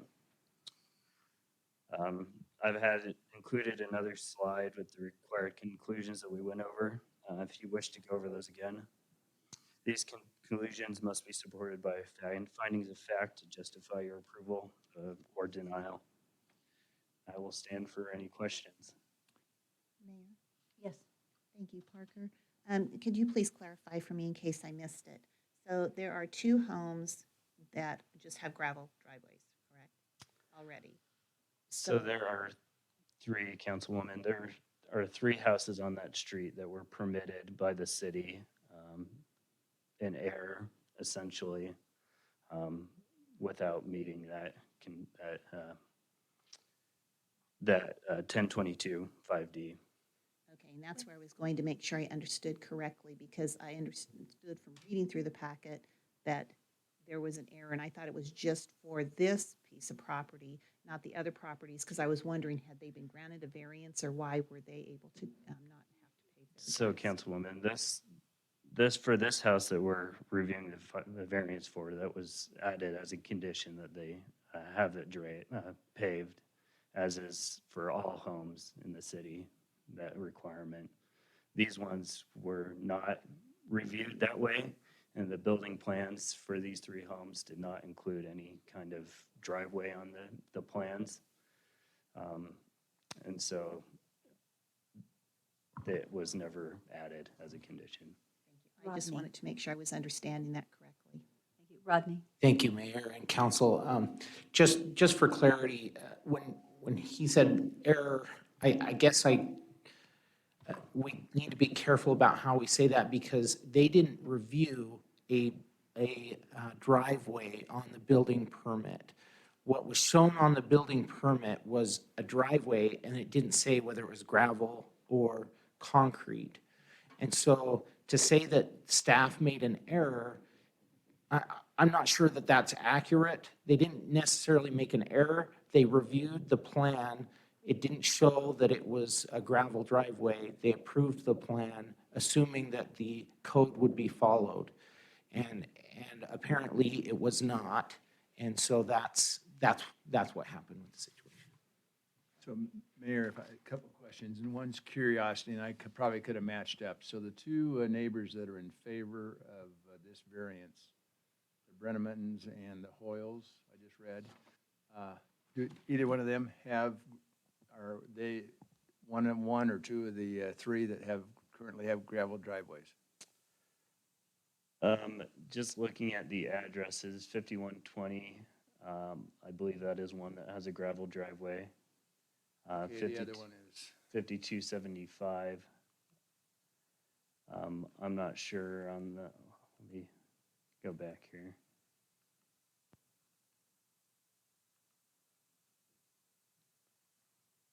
Is not one. Okay, the Hoyles do not have a gravel driveway, is what you're saying? Correct. And just another, clarification, financial concerns are not one of the attributes that a variance can be currently in our ordinance. Is that correct? That is correct. Okay, so this, that's a tough one. Are there any other questions for Parker at this time? Let's move to our public hearing. Thank you. And we'll have you back if we have questions. So this is a public hearing, and I appreciate the fact that it's already been noted the two letters we did receive. And so the council members have been provided those even here at, I believe, at our seats, besides being emailed over. So tonight we have a couple of people that are signed up. The first one is Amanda. She didn't want to speak, and she is neutral. So is Amanda happen to be here? I don't see. Okay, so she signed up. Her address is 1638 West. Is that Tenzing Street? Tenzing Street in Nampa. She said she did not want to speak and is neutral. And then obviously we had Valerie and Brent who have gotten to speak. And then we have Jody Lowe. Jody, is that you? Okay, go ahead and come forward, state your address, and then we look forward to hearing from you. I'm Jody Lowe. I'm the general contractor that has built the Gertson's house and is currently building the Griffiths house. And my address is 5280 East Feather Creek. And my property shares a boundary with the Griffiths, as well as the Gertson property shares a boundary with the Griffiths. I will acknowledge that we had a track out issue when it got wet. Was it in December? Anyway, we had major equipment, as Brett said, with the truck to drill our well and a few others, and it was a mess. When it dried up, I helped to sweep, scoop, and blow with the Gertsons the street clean. Since then, we've had minimal track out, a little bit, but we have also trucked in, I don't know how many loads of road mix to create the prep for the driveway. So now the material is not muddy and sticky and tracking out. It's staying in place and will serve as the prep for the permanent driveway. I find it interesting that the variance paperwork provides for a financial hardship And then coming in at the tail end of his presentation is the dialogue that there's no such thing. I ran some numbers on this driveway, and we got feedback somewhere.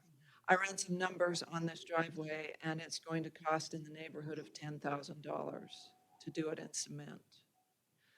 That's on top of the enormous, enormous pad that's going to be poured in front of the shop that will adjoin the front of the garage. So we're talking about probably $20,000 worth of cement. I think something that hasn't been noted that should is that this driveway is 170 feet long to that pad. So it is significant. I think there's another qualifying feature, and that is that due to something which is entirely out of their control, and that fact is that the lot is shaped like a triangle, they couldn't just put their house somewhere close and have a short driveway. The shape of the lot requires that they put their house and then their shop back behind it. So the 170-foot driveway is needed. So it's my opinion that the gravel construction can be kept clean like the other ones. In fact, one of your city employees owns the other very long gravel driveway, and it's clean, and it's beautifully done with a nice rustic fence. I expect that that is how this one will be done. I take personal pride in the end results of my building activities. I spent the first hour this morning in a 30-inch crawl space making sure that all the holes were sealed up. And I know that this one will turn out well, or I wouldn't want my name on it. So those are my thoughts and a bit of addition to the thinking about the variance. Thank you very much. Okay, I believe, yes, May I ask a question, please? yes. Thank you. Ms. Lowe, you said you joined the property line with the applicant, correct? Yes. Is your driveway paved or gravelled? My driveway is a paved horseshoe, and the end of my property is also a triangle, and Nampa City owns all of the 10 Mile Creek easement to it, as well as the 10 Mile Creek easement to the Griffiths property. And we join at the edge of our cul-de-sac and at the edge of 10 Mile Creek in just a very small strip of adjacent boundary. Okay, thank you. Is it, Mayor, I guess one more, I'm sorry, keep you going up and down. And I don't have an answer to this. Is there any advantage because of the tracking, which I realize you do not feel like that's going to be a future problem, but it was. So I think we have one neighbor that is concerned with that. It was. The And so is Gertsons there any- had. My question is, never laid asphalt or concrete as far as driveway. Is there any advantage to have a portion of that long driveway before it enters onto Feather Creek Road, of having it paved or concrete before you get to the road itself? That is an idea that I think has been voiced around the neighborhood, to have maybe a 10-foot approach, or I don't know if it would really be called an approach, it would be a pad adjoining the cul-de-sac going 10 feet before the gravel. And I don't, like I said, As you leave the cul-de-sac. going into the logically, I would property. think that would help some, but I mean, I don't know if that would help with the tracking or not. So. I think that it would have to pretty much eliminate any prospect. To me, that's maybe a potential compromise. Okay. Thank you. Okay, I don't believe there's anyone else that signed up to testify this evening. Is there anyone here or online that had Yes, this is Rodney Gertzen. Hi, Rodney. And what is your address, Rodney? 5315 East Feather Creek Lane. Perfect. Go ahead and share with us. Well, we met Val and Brett just before they bought their property, and we're looking forward to them as having neighbors. Our point of it is we were out there cleaning the street up, and that took a few hours for the three of us to do that. And we would like something there for the track out. I'm not looking to spend any of their money. It's their house, their property, and they've got a really nice house next door to us. We would just like to see maybe a 20-foot approach to track out anything that, and that's what we were kind of looking at. Thank you. Are there any questions? Okay. Thank you so much. We appreciate you testifying this evening. Thank you. Mhm. Is there anyone else online that had intended to testify tonight that we didn't have signed up? Okay. So this is an opportunity for our applicant to come back up if you'd like to respond to any of the comments this evening, and then if council has any questions for the applicant.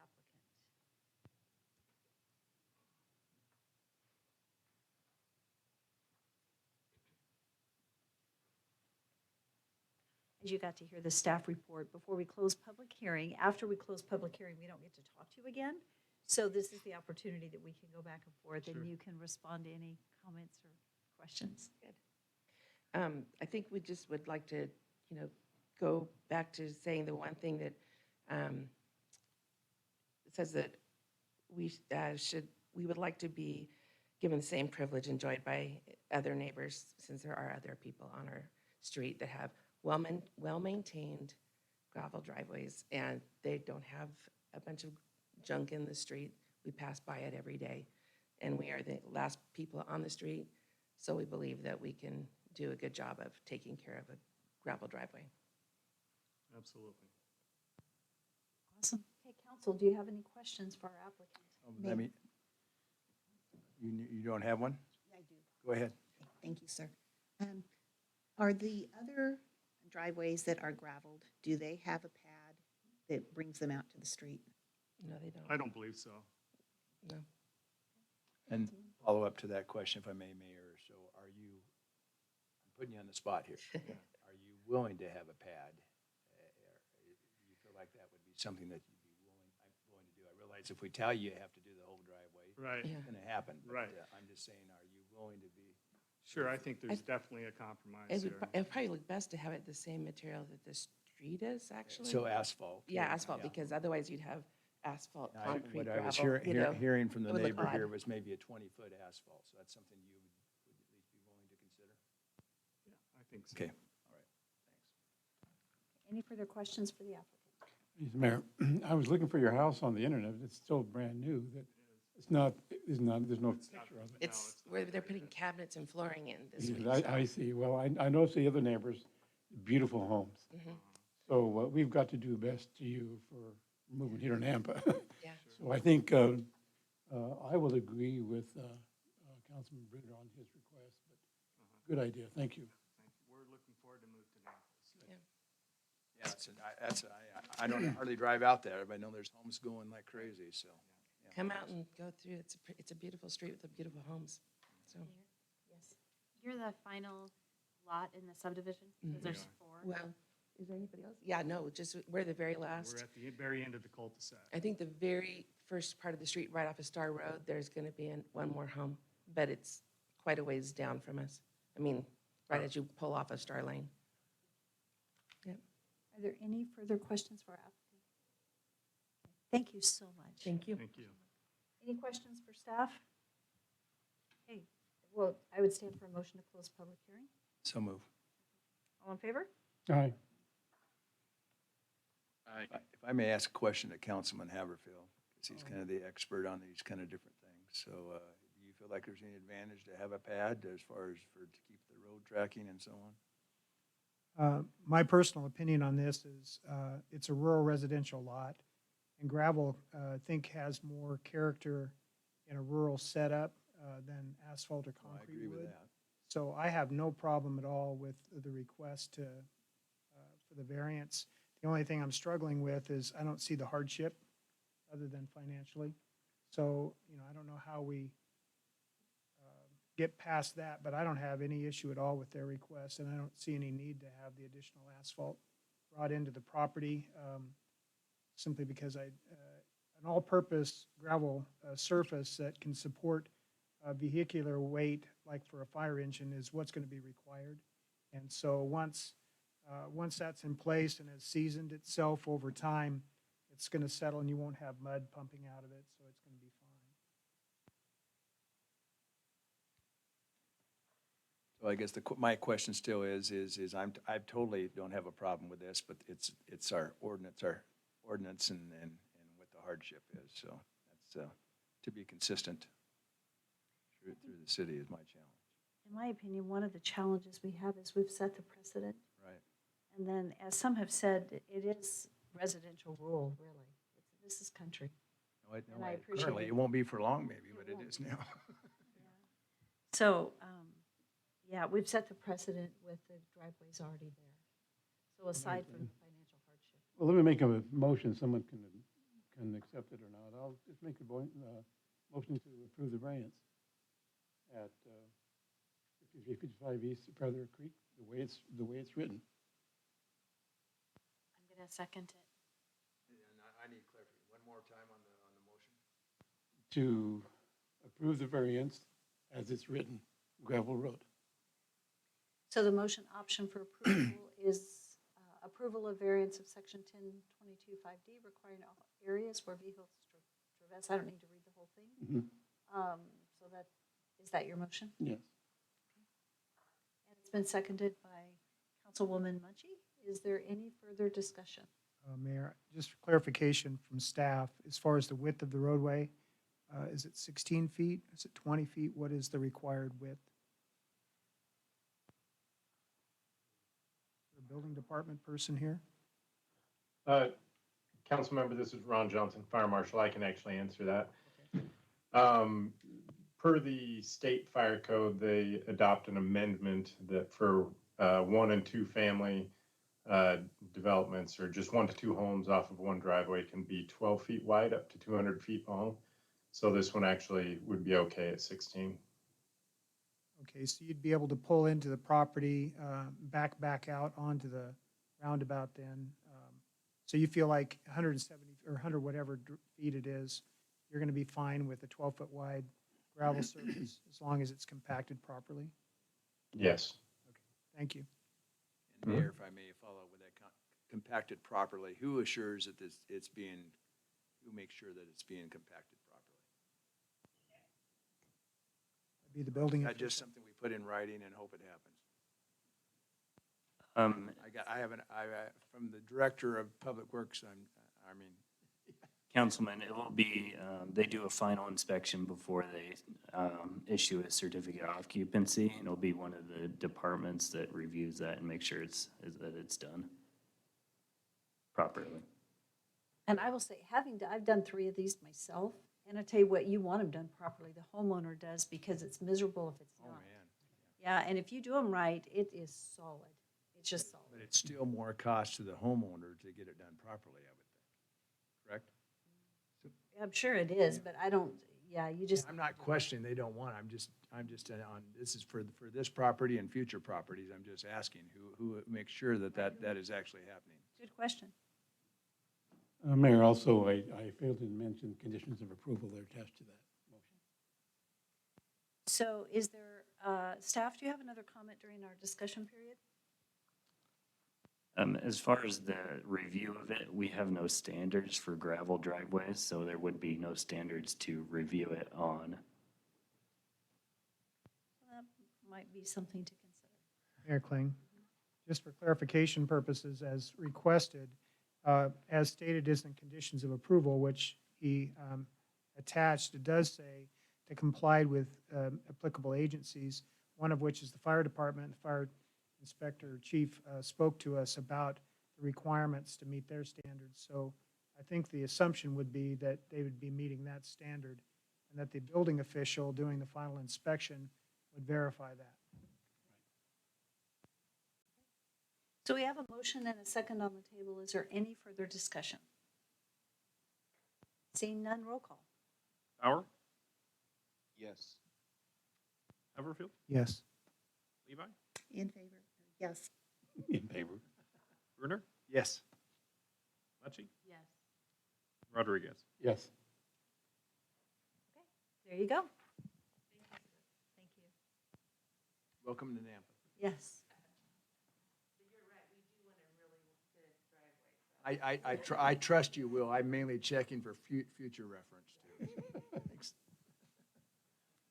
Okay, so item 6.3 on the agenda, which is our last public hearing, is an amendment to Title 10, Chapter 35, design review.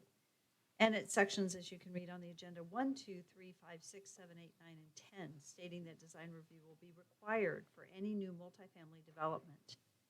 And this is 3 or 4 unit buildings on a single lot are proposed to only require administrative approval. But 3 or 4 units on a single family are proposed to require approval by the Building Site Design Standards Committee. This is a continuance from a November meeting, and thank you, Rodney. Thank you, Mayor and Council.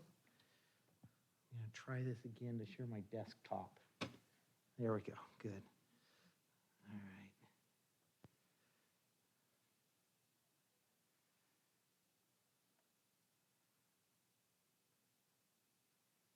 Okay. All right, Mayor and Council. So on just a quick history of how we got here, August 2020, Nampa City Council directed staff to propose changes to code to require all multifamily developments to go through design review. On September 22nd, 2020, the Planning and Zoning Commission considered some amendments that staff proposed, but expressed concerns that those new requirements may make it impossible or difficult for affordable housing projects to afford development. They closed the public testimony after no testimony was given and continued the hearing to October 13th and directed staff to look into options that we could put into the code to require or to allow for some flexibility for affordable housing. On October 13th, the Planning and Zoning Commission voted to approve the proposed zoning text amendments as presented by city staff and recommend to City Council the Design Review Committee's suggestion that 25% glazing continue to be required for multifamily developments, acknowledging the difficulty of enforcing different regulations on for-profit multifamily housing versus true affordable housing developments as they had previously suggested staff consider. What I found is that there was no easy way to put special conditions in place for affordable housing. It becomes difficult when affordable housing transitions 10 years down the road to just market rate housing. And so they agreed to that they couldn't distinguish between the two. So went before City Council on the 16th of November in 2020, and we presented the staff report. One council member expressed concern about requiring the design review for all facades of a multifamily building due to the financial burden it may create for affordable housing. Council indicated their support for all the other changes as proposed. I still have all the slides, but I've noted that we've reviewed them and there was no concern before. We can go over them if you want, though. Council opened the public hearing and no public testimony was received. You continued the public hearing to February 15th, which was a holiday. So after the fact, we had to re-advertise for it because it was a holiday. And so that's why we're here today. Council appeared to oppose stringent design review requirements be applied to all sides of a building, such as the 25% glazing and 50% maximum facade element wall plane coverage. And I'll get into some of those details in just a little bit. So following the public hearing, staff found that the code already defined primary facade. That was a concern that we had during the meeting. What is primary facade? It actually did define it. Staff consulted with Councilman Haverfield about the definition and clarified that the stringent design elements would be required only for the primary facade. And then the less stringent elements are required for the other facades. And I have a diagram to show you that will help with this. But Council President Haverfield and staff considered changes to the ordinance to improve clarity and to ensure that design elements would not be required on building facades not seen by the general public. Staff consulted with legal counsel and determined that a planning and zoning public hearing was unnecessary since a definition was already included in the proposed changes in the code. Legal confirmed that City Council may alter the definition as it was proposed and advertised. However, since the date was for a holiday, we had to re-advertise. Okay, so these are the proposed changes. As you can see there, the top one, design review shall apply to primary facades defined hereafter and any other facade that faces public right-of-way parking or a drive aisle. The term facing or faces, this is added in here, is defined as oriented toward a roadway parking or drive aisle that is within 500 feet of any portion of that facade, though not necessarily fronting or abutting said roadway parking or drive aisle. This could be adjusted depending on your feeling about it, but that term facing is being proposed with that definition. And then 103410 A1, we removed for the inclusion of architectural characteristics on each building face. That was in the original proposal. And then if you look into the paragraph A, 1A, we took out defined as any facade that can be seen from the right-of-way. That's the definition that was already in the code change that was proposed. So we took that out. The original one said classified as arterial or collector as being the primary facade facing any arterial or collector. So both of those were removed, and we added B for clarity about what primary facade is. Primary facade definition is any facade that includes the primary entrance to the building and any facade that faces and has any portion of the facade within 300 feet of one of an arterial or collector roadway. However, no more than 2 facades will be reviewed as primary. Can't see that very well. Primary entrance, let me see if I can off of there. Facade and a facade facing the roadway with the most traffic volume will be considered the 2 primary facades. So we wouldn't ever have more than 2 facades being considered as primary. That would be the maximum. The one with the storefront and the one facing the roadway. Roger, could I interrupt real quickly? So the one up above says 500 feet. It's within 500 feet of any portion of the facade. So this one says 300. So go over that again. Sure. Thank you. Sorry. So if you look back on B, just reading through it, design review, regardless of whether it's primary or other or whatever facade,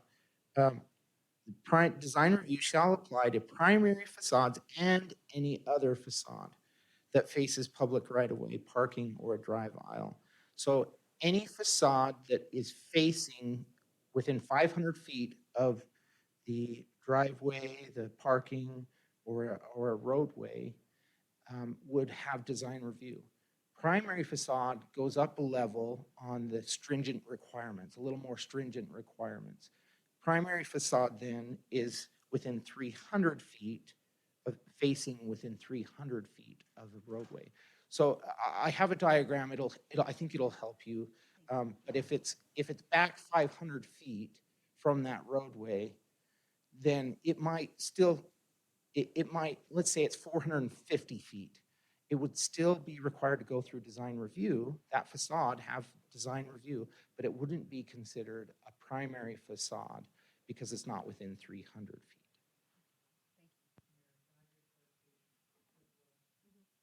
I'll turn this on. I keep forgetting to do that. I'm a little confused with the revised definition of 1A, 1B, where it talks about any facade that includes the primary entrance to the building. Because quite often in residential developments, the back of the building could actually be facing the road system, since the front of the building's more focused internally to where the parking might be. Yeah. So when you're talking about the primary entrance to the building, you're talking about the internal face. Whereas the scrutiny for design review would be on the back of the building potentially, or the end of the unit. So, and that's definitely up for consideration. I mean, you could change this, but that's how I proposed it in the code. And let me show you an example. So there actually would be two. Okay. So I guess the clarification that I would be asking for is if the roadside is considered the primary facade, then state that. But where you indicate that the primary entrance to the building have equal consideration from a design review consideration, you might not even see that side of the building because it's facing internally. And the Correct. back side of the building would be facing the road system with the tree mitigation and everything else. So that would be more the primary facade for design review consideration. Does that make sense? Yeah, I totally understand what you're saying, and that's completely up to this council to make that determination. The staff just thought, we have had some situations where a building's front facade is, their entryway is facing to the side of a major roadway, right? So I guess it would be perpendicular to the roadway, right? So the front is facing to the side over here. Here's the main roadway.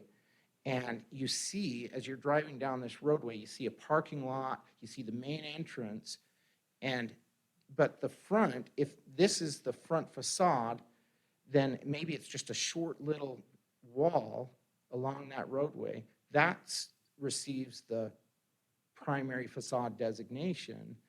Then that whole frontage where the main entrance is, it's not considered the primary facade. And so that was our way to say, actually, in that situation, both the front and the primary entrance would require that more stringent design review. Okay, so again, you can see my confusion. Sure. With the wording that's presented to us. That's what concern I had the last time we spoke on this topic. So I just want to make sure that going forward, any modifications we make are clear enough that future design professionals don't have the same confusion that I have. So back to, Mayor, if you allow me, I'm currently working on a project that has two roadways that the development's basically on a corner property. One's major arterial, one's secondary. The access to the property has to be far enough back from the intersection that it's more internal to the lot, not on the corner there. So we have our own internal drive system or driveway system to parking, to circulation and back out again. So the units are going to be facing into the center of the property, the front doors, the garages, everything's more internal. The back of the buildings will be facing, the arterial will be facing the secondary road system. So again, what sides of the building have to have the design consideration that you're proposing? Yeah, okay. I think this will help. If you look up on the screen here, I've created a little diagram here, and we'll kind of walk through it. So the light gray is parking. On the far left is a drive aisle to get access to these properties.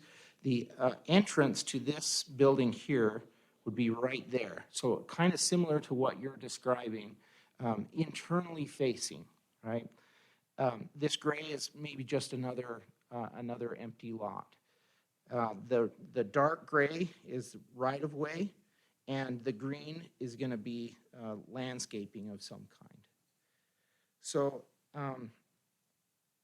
give it a second. Hopefully it works here. And these are two buildings here on this lot, two separate parcels. Okay, so the red would be a primary facade. Primary facade because it's fronting right of way or an arterial or collector. And then the second building is still a primary facade because it's fronting right of way and it's within 300 feet of that arterial and collector. So if you look over here, let's say these are the primary entrances to these two buildings. Because they're primary entrances, we would have those be primary facades as well. And including, since they're facing parking, they're still required to do design review, even if they don't have the primary entrance. So it's still facing parking within 500 feet. You look at this other side, it's still an other facade facing a drive aisle within 500 feet.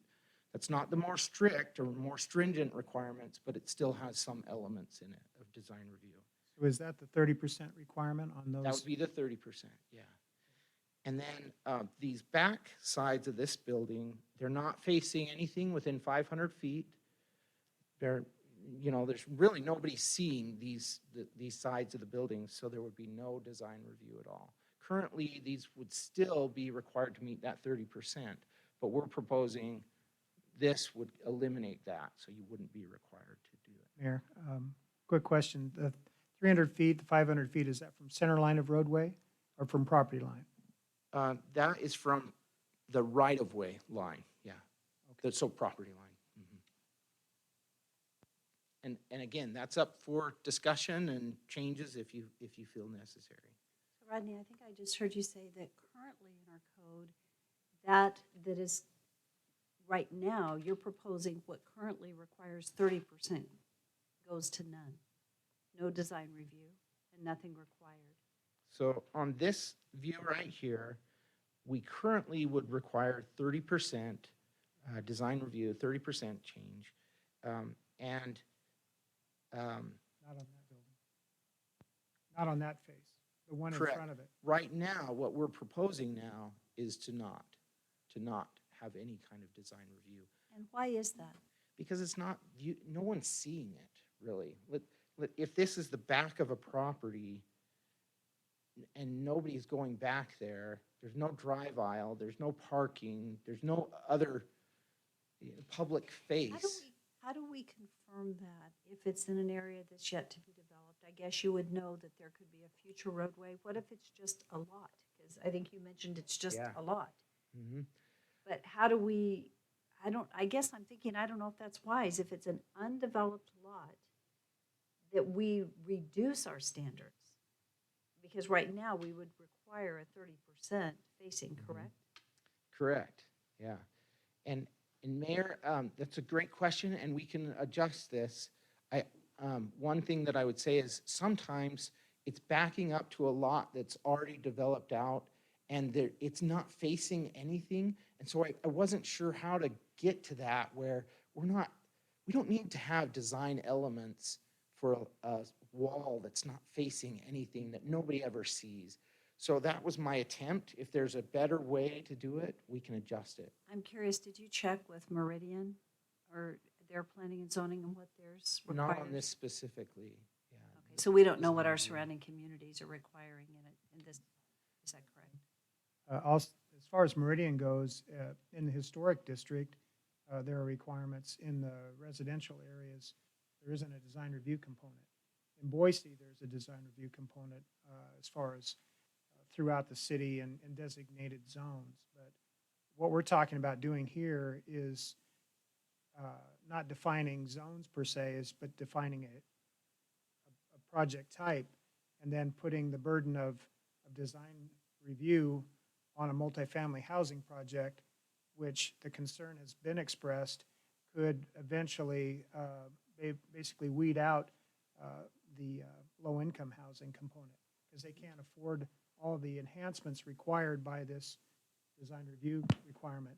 The glazing alone is sometimes a major project killer, but when you start looking at all four sides of a building as well and meeting those design review requirements, it better be a commercial type use where you can raise your rates on different things. Very similar project that we just brought through the city for design review consideration. It was the back end of a parcel that was, the front section was developed, the back end had the same design review requirements as the front parcel did, even though it was 300 feet back. We had to look at all four sides of the building for design review compliance. but only the primary facade had the full compliance. The two sides were 30% compliance, and then the back also had a 30% compliance, even though it wasn't, it was backing up to another industrial park. So again, it's kind of mixed when you're going through and trying to represent to a developer what the requirements are going to be, and then you might not be hitting it right. So we do the best we can as design professionals, but then that's why I'm losing my hair, is, trying to deal with certain jurisdictions. Mayor, I think that was well said. It's a balancing act. How do we keep developers able to afford affordable housing, to constructing affordable housing, but still have some standards for design for our community, so that what we see, we actually is pleasing to our eye and makes our community look good and inviting and business friendly. So that was the attempt, the balance there. Yeah. Mayor, and I'll say this too, when it comes to multifamily housing, the developers that I'm working with right now are looking to build and retain. So they're looking at building something that they want to hold on to for a while. So they're putting more money in it than you would for someone just coming in and blowing those things out and selling them off. So I think we're seeing more, even a project, a 22-unit apartment project that I developed in an entitlement zone in North Nampa. The developer coming in wanted to enhance the outside of it because he wants to hang on to the property. Even though it's in a low-income area, he's looking at brick and different types of material types that is very pleasing. So it's happening pretty much on its own without having to put this burden as far as on multifamily housing. There's so much of it that's going to be coming, though. It'd be nice to be ahead of it, like we're talking about doing here, but don't want to get away from the ability for these guys to provide low-income housing as well. My concern is that low-income housing looks like low-income housing, and that we have people that really aren't wanting to retain that are coming in here, and they're making money in our community and leaving. And then we're left with a community that looks low-income. And we already struggle with that. And so there's an interesting line in that, in having affordable housing, but also looking like we're a low-income community. And so that's my hope, is that that's not who we end up, because I don't know that that's who we want to be. And you want when you build something, you want it 10 years from now, 20 years from now, to still be an attractive building, not to have cut corners, in my opinion. And have something that becomes an eyesore and the development around it is not quality, which then brings crime. So anyway, you've done a great job and I appreciate it. This is a tough one. Or maybe it isn't, I don't know. Mayor, I second exactly what you say. And I guess there needs to be exceptions to the rule if it's a low-income type situation or whatever. But I drove around. I hadn't been to some places for a while. And boy, even individual houses. I mean, I'm not going to put out the developer who's doing it, but every third house looks the same. Mm-hmm. I mean, to me, that doesn't add to a community. So it's more than just multi-housing is my point. But no, we cannot let these standards go down. And I repeat, if we need exception, and you've heard me say many times the example with the senior low income, the differences between the two properties that are only about a quarter mile apart. I mean, the difference is just drastic. And Mayor, I would just add, just make one more comment here, is that we currently have no design review for multifamily. So this would extend that to all the multifamily. And while it's not every side of the building, it's the most critical sides we're trying to get to. Thank you. Yeah. So we've already covered this the last time about all the other changes, but I'm happy to go over them if you prefer. These are all in your staff report as well. Quite a bit was discussed. These are the applicable regulations. The proposed amendments need to be reasonably necessary in the interest of the public and in harmony with the goals and or policies of the adopted comprehensive plan. I think we've covered that. Our comprehensive plan encouraged better design of multifamily, residential, commercial. So that's what we've done. These were the proposed recommended findings and a potential motion for your consideration. I do want to just remind you about the one issue that Planning and Zoning Commission recommended, that in the original proposal, we struck the requirement for 25% glazing on primary facades for multifamily, because they were finding that for privacy purposes, they didn't like, it was difficult for a multifamily development to have meet that 25% glazing, because just a home, an apartment, if it has that much glazing, it becomes a concern about privacy for where people are living in those homes. However, the design review committee suggested that we leave it there, because that 25% requirement, leave it there because they could waive those requirements. As part of their authority, they have the ability to waive those requirements if there's a specific case where you would waive it, if there was a need to waive it. But they would rather keep that 25% in there as the standard, and then if there's a special condition, they could go ahead and waive that requirement for design review. I have one other question. Yeah. What other authority does design review have to waive based on what we're putting in place here? So anything in the design review chapter, they have the ability to waive. So is this going in the design review chapter? It or- is. Mhm. So how does it help us move forward when we're putting something in place, yet design review has the opportunity to actually waive the very thing we just implemented? Yeah, that's a great question. I don't know why that was set up that way when it originally was, but I would say that primarily they don't waive things. It's primarily they follow the code, they follow that chapter. For some reason, they have that authority when they set that code up. So is that a code that we need to look at? We definitely could look at that code. I and think I would change it. recommend that we at least review the code in its entirety to identify, just so that we're really aware. Because if this is something important to us and we're putting it in place, and then it can be amended and just say, no, we're not going to enforce it, then that is kind of for naught. It would, okay, I see some shaking heads here. Okay, I see a whole bunch of head shaking. And Mayor, if you We're don't gonna need mind, to go look at I'd kind of look to Todd. Is that something that we could put as part of a motion here, that a waiver for the design review committee could not be done for these conditions, certain conditions?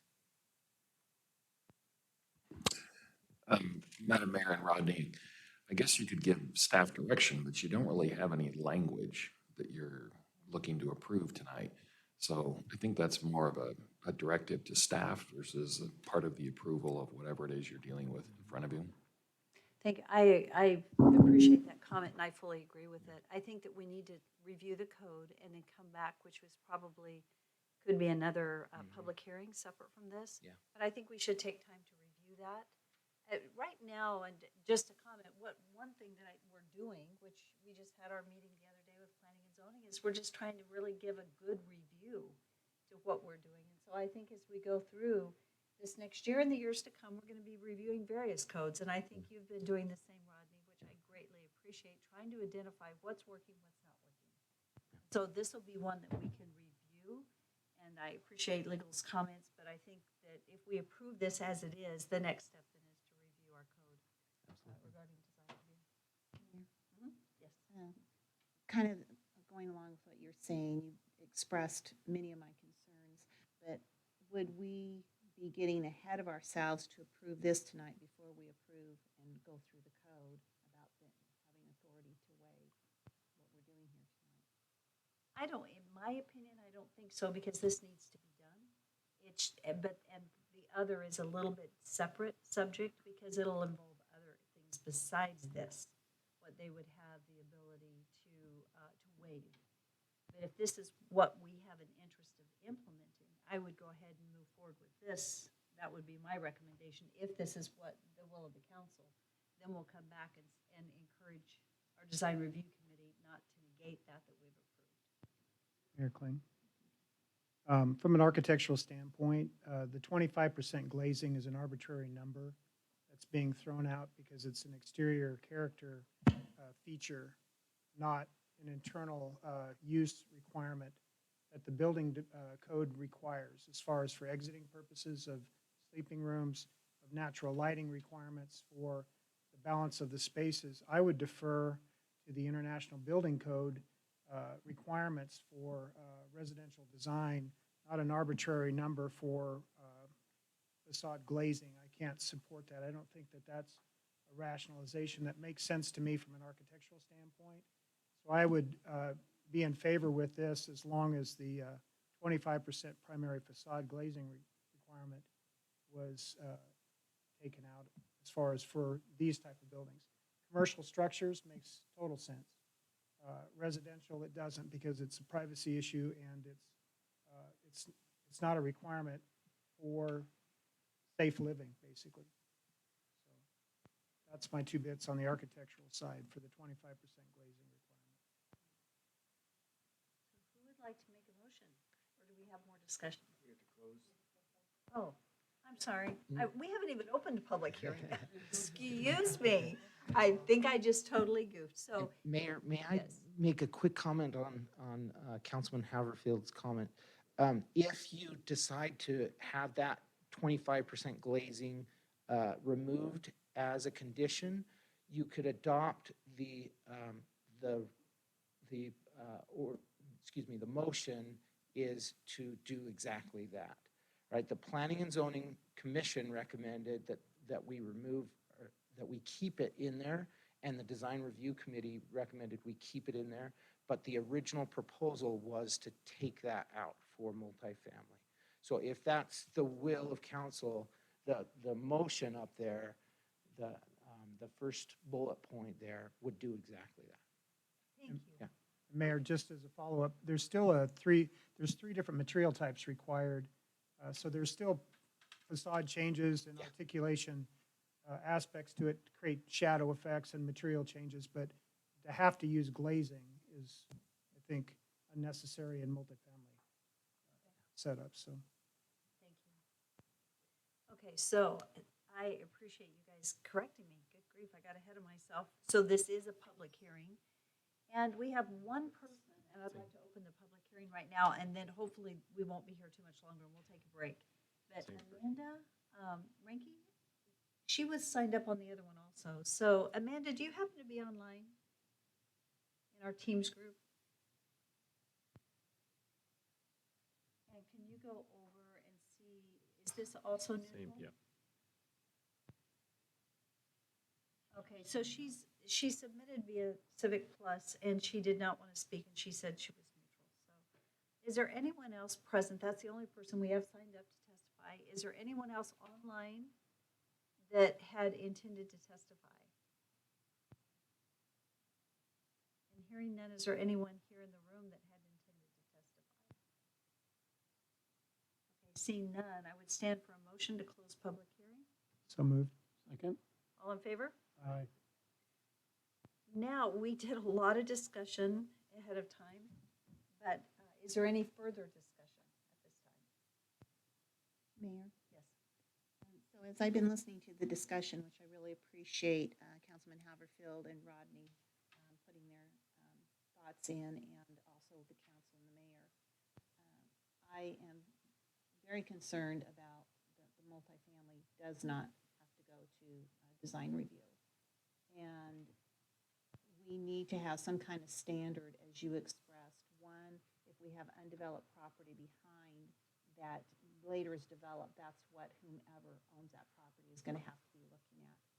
There is a stigma that goes with affordable housing, and I would like to see us as a city protect that so that we don't have that stigma 10 to 20 years down the road, or for the people that live there, that they don't have to be given to that stigma. So I'm not really, and then the fact I stated earlier that I do have a concern that the design review committee can waiver what we've just enacted. So I'm not really sure where to go with the vote to reflect or to make a motion to reflect what I'm thinking.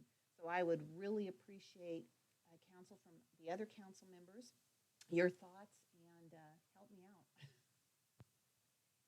Okay, let's start with first point. And Rodney, would you like to come back up and you can just help us understand? Because I think one of the first points that you made, Councilwoman Levi, was the having to go to design review. Is that correct?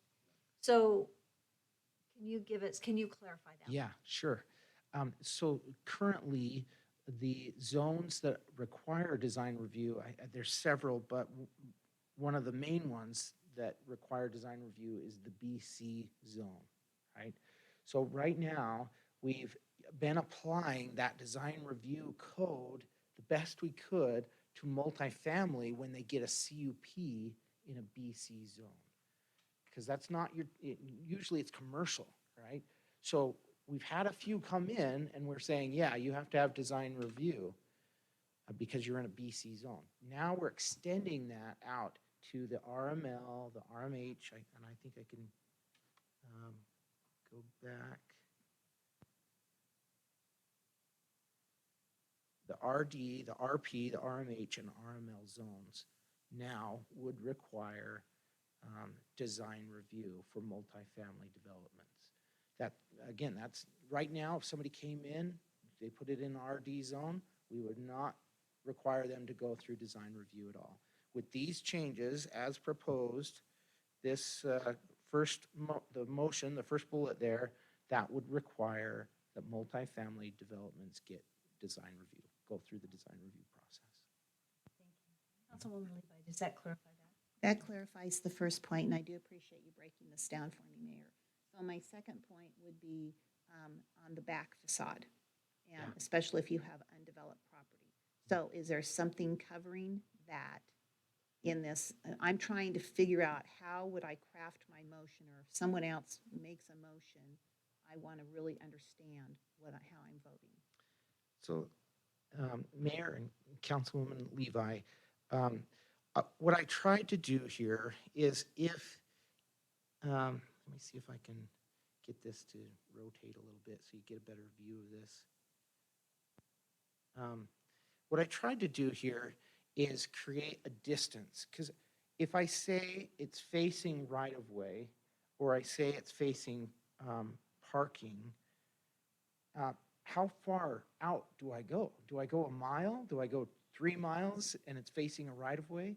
I have to have some distance that's reasonable to say people are going to see this facade and we're going to need to do something about it.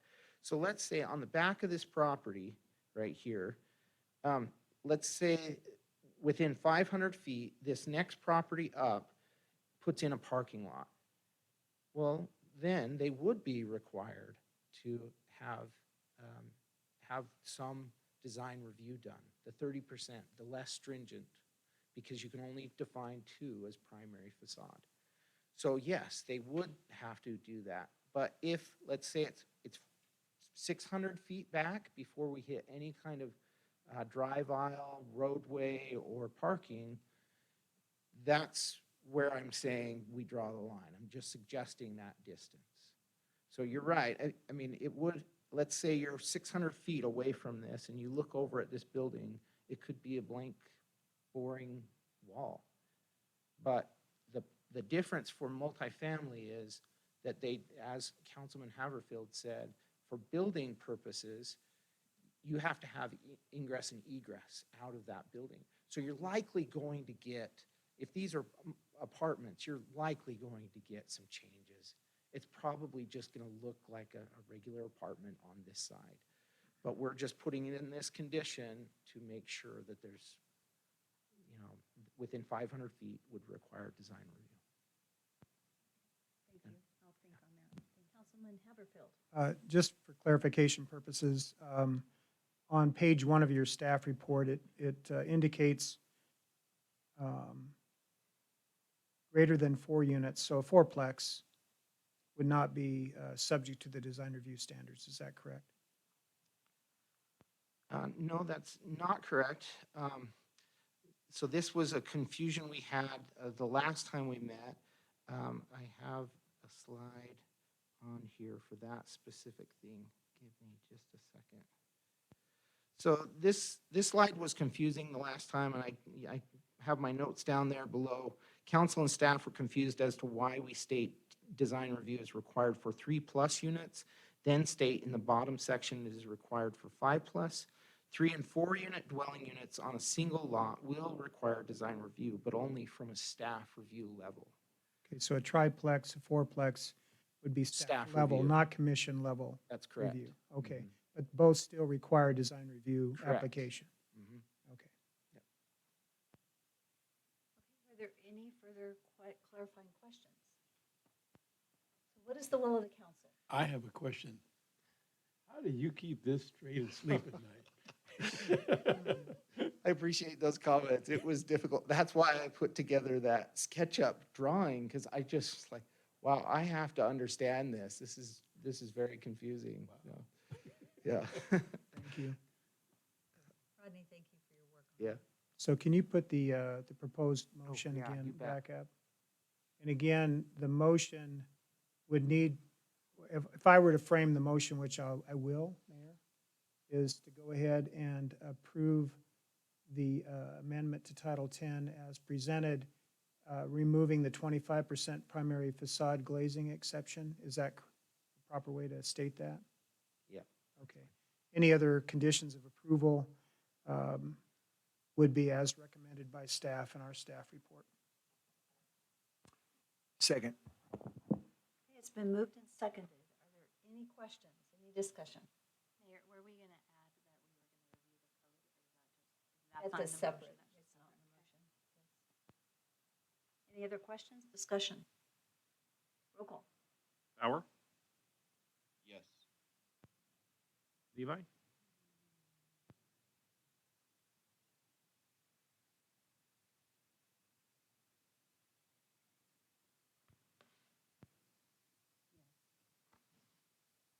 Mucci, Yes. Rodriguez, Yes. Brunner, Yes. Haverfield. Yes. So as a follow-up to Councilwoman Mucci, your comment about the code, that'll be just a request of staff. It's not a motion, but we'll ask staff to actually come back at a later time and review the code as it relates to design review and the authority to remove anything that would put in place. That'll come back at a later time. So it is 8:05, it's been 2.5 hours. We're going to take a 5-ish minute break, let's just say 8:15. And we'll quickly move through new business and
Okay, I think we are ready to get started again. And so we were on new business, item 5.4.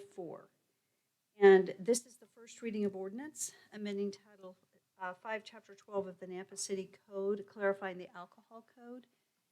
And is that approved under suspension of rules? Okay. Okay.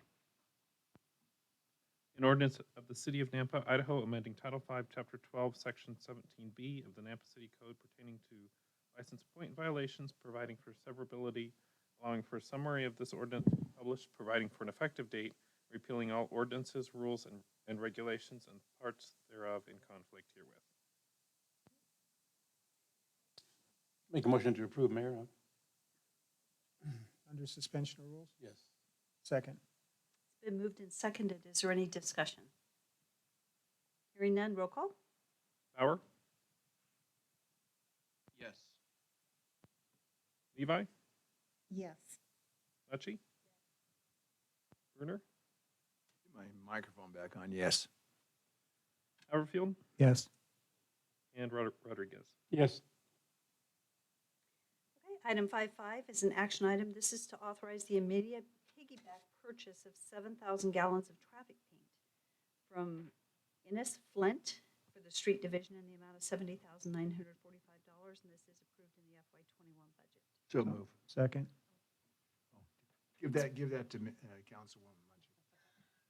It's been moved and seconded. Is there any further discussion? Hearing none, roll call. Bauer? Yes. Let's see. Haverfield? Yes. Levi? Yes. Rodriguez? Yes. Mucci? Yes. And Bruner? Yes. Item 5.6 is to authorize the mayor and public works director to sign a task order for scope of work with Keller Associates for the Nampa wastewater treatment plant primary digester number 2 rehabilitation in the amount of $55,744. This has been reviewed and approved by legal and is approved in the 21 budget. So moved. Second. It's been moved and seconded. Is there any further discussion? Seeing none, roll call. Bauer? Yes. Levi? Yes. Bruner? Yes. Rodriguez? Yes. Mucci? Yes. And Haverfield? Yes. Item 5.7, and Tom, you can go ahead and come forward. I'm going to assume you're going to want him to come forward on this one. It's to authorize the mayor to sign a resolution for cooperative agreement for the realignment alternatives analysis, which is NEPA with Idaho ITD for State Highway 45. It has been approved by legal, and there's $250,000 budgeted in the FY21 street impact dollars. So, Tom, thank you for giving us a little bit of information on this one and answering any questions.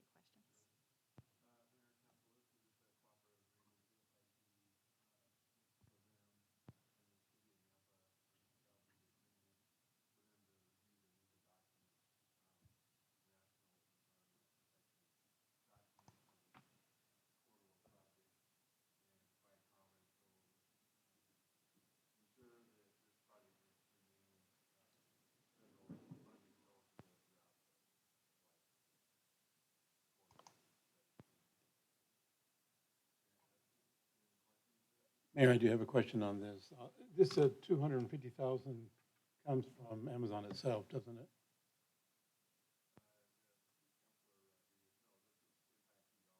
Well, that's what I mean, from the impact fees paid by Amazon. No. They're not under, not Amazon. This is separate. Okay. All right. Yes, Councilman. So have the impact fee dollars been collected yet?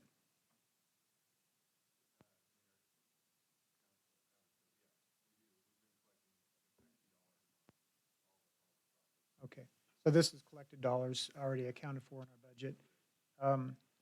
And just a question, as far as on the route itself, it's 12th Avenue to 7th Street, and then routing around. Is that meant to avoid the downtown core area, or is it, are we looking at downtown around the Library Square as a part of this analysis as well?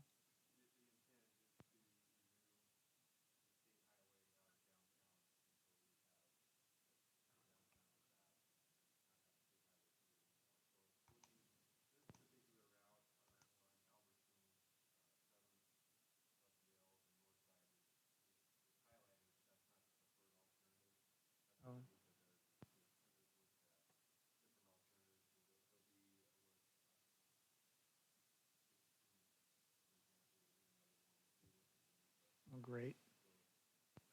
So is this meant to be for like beat truck traffic coming down through 12th Avenue, routing in this case around 7th to get to the processing plant?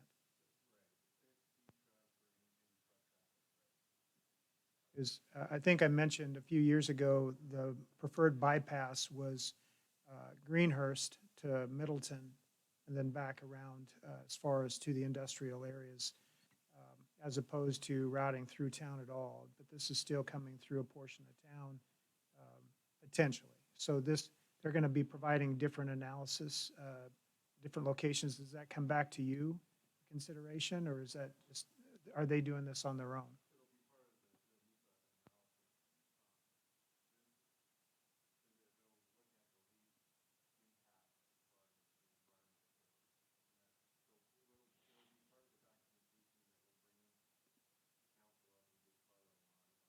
Study, so we're just getting started on this now with the consultant. Okay, so you'll be able to be a part of the discussion then? Yes. Okay. Further south for the bypass, obviously I think that was always the intention, at least a few years ago, to be able to avoid any of that type of traffic through the center of residential and our the heart of our city.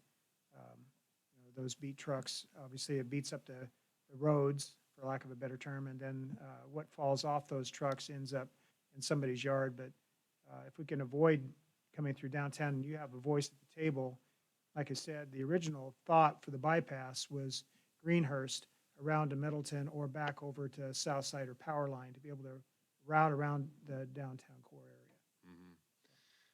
Okay, let me look at the documents that we have put together in our concept planning and see how far south that contemplated going off of 45. I'll email you what we have.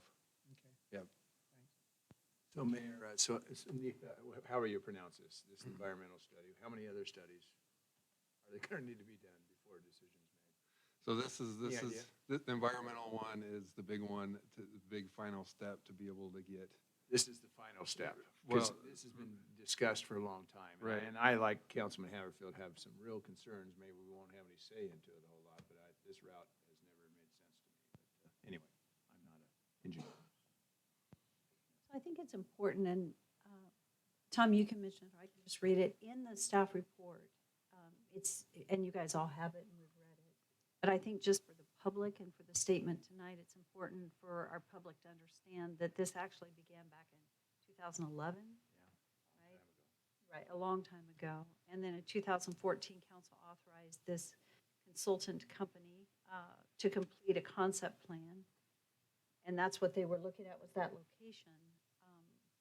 And then in 2019, so it's been a discussion for quite some time because we do have a challenge. Tom, in response to Darrell's comment, what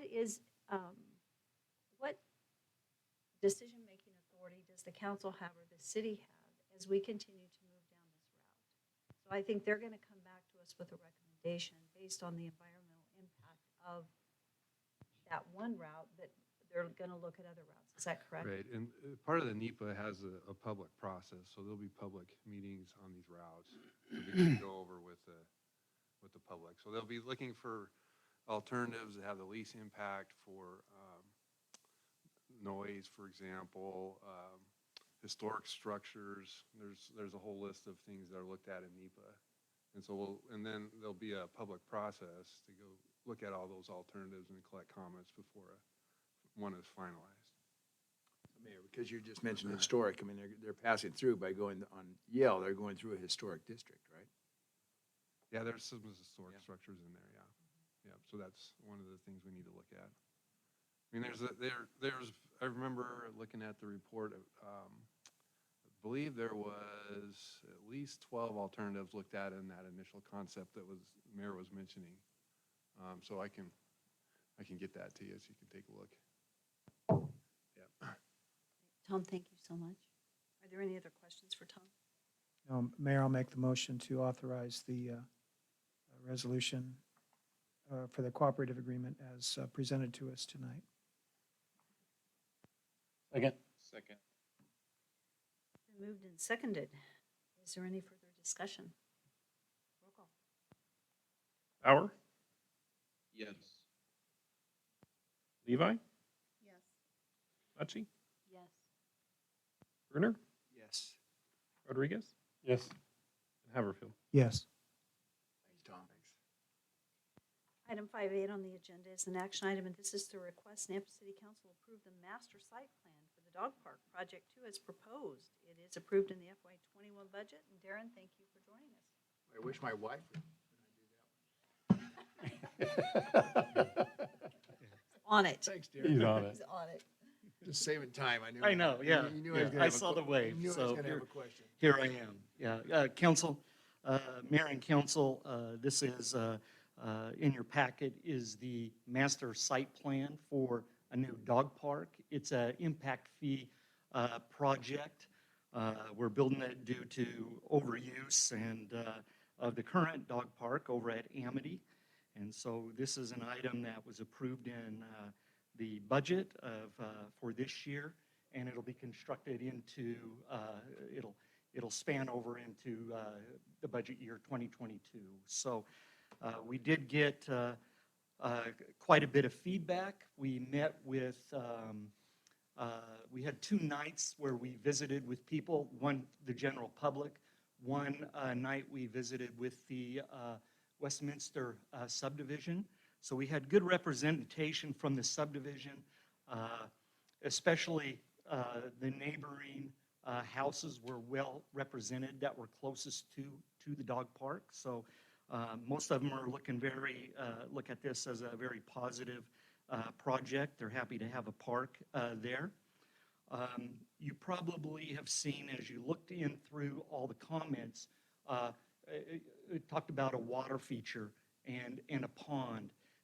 Amity Dog Park, it has a pond. Just the natural terrain of that particular park of Amity, it had a creek going through it. It has a high water table, and so we don't actually fill that pond at Amity.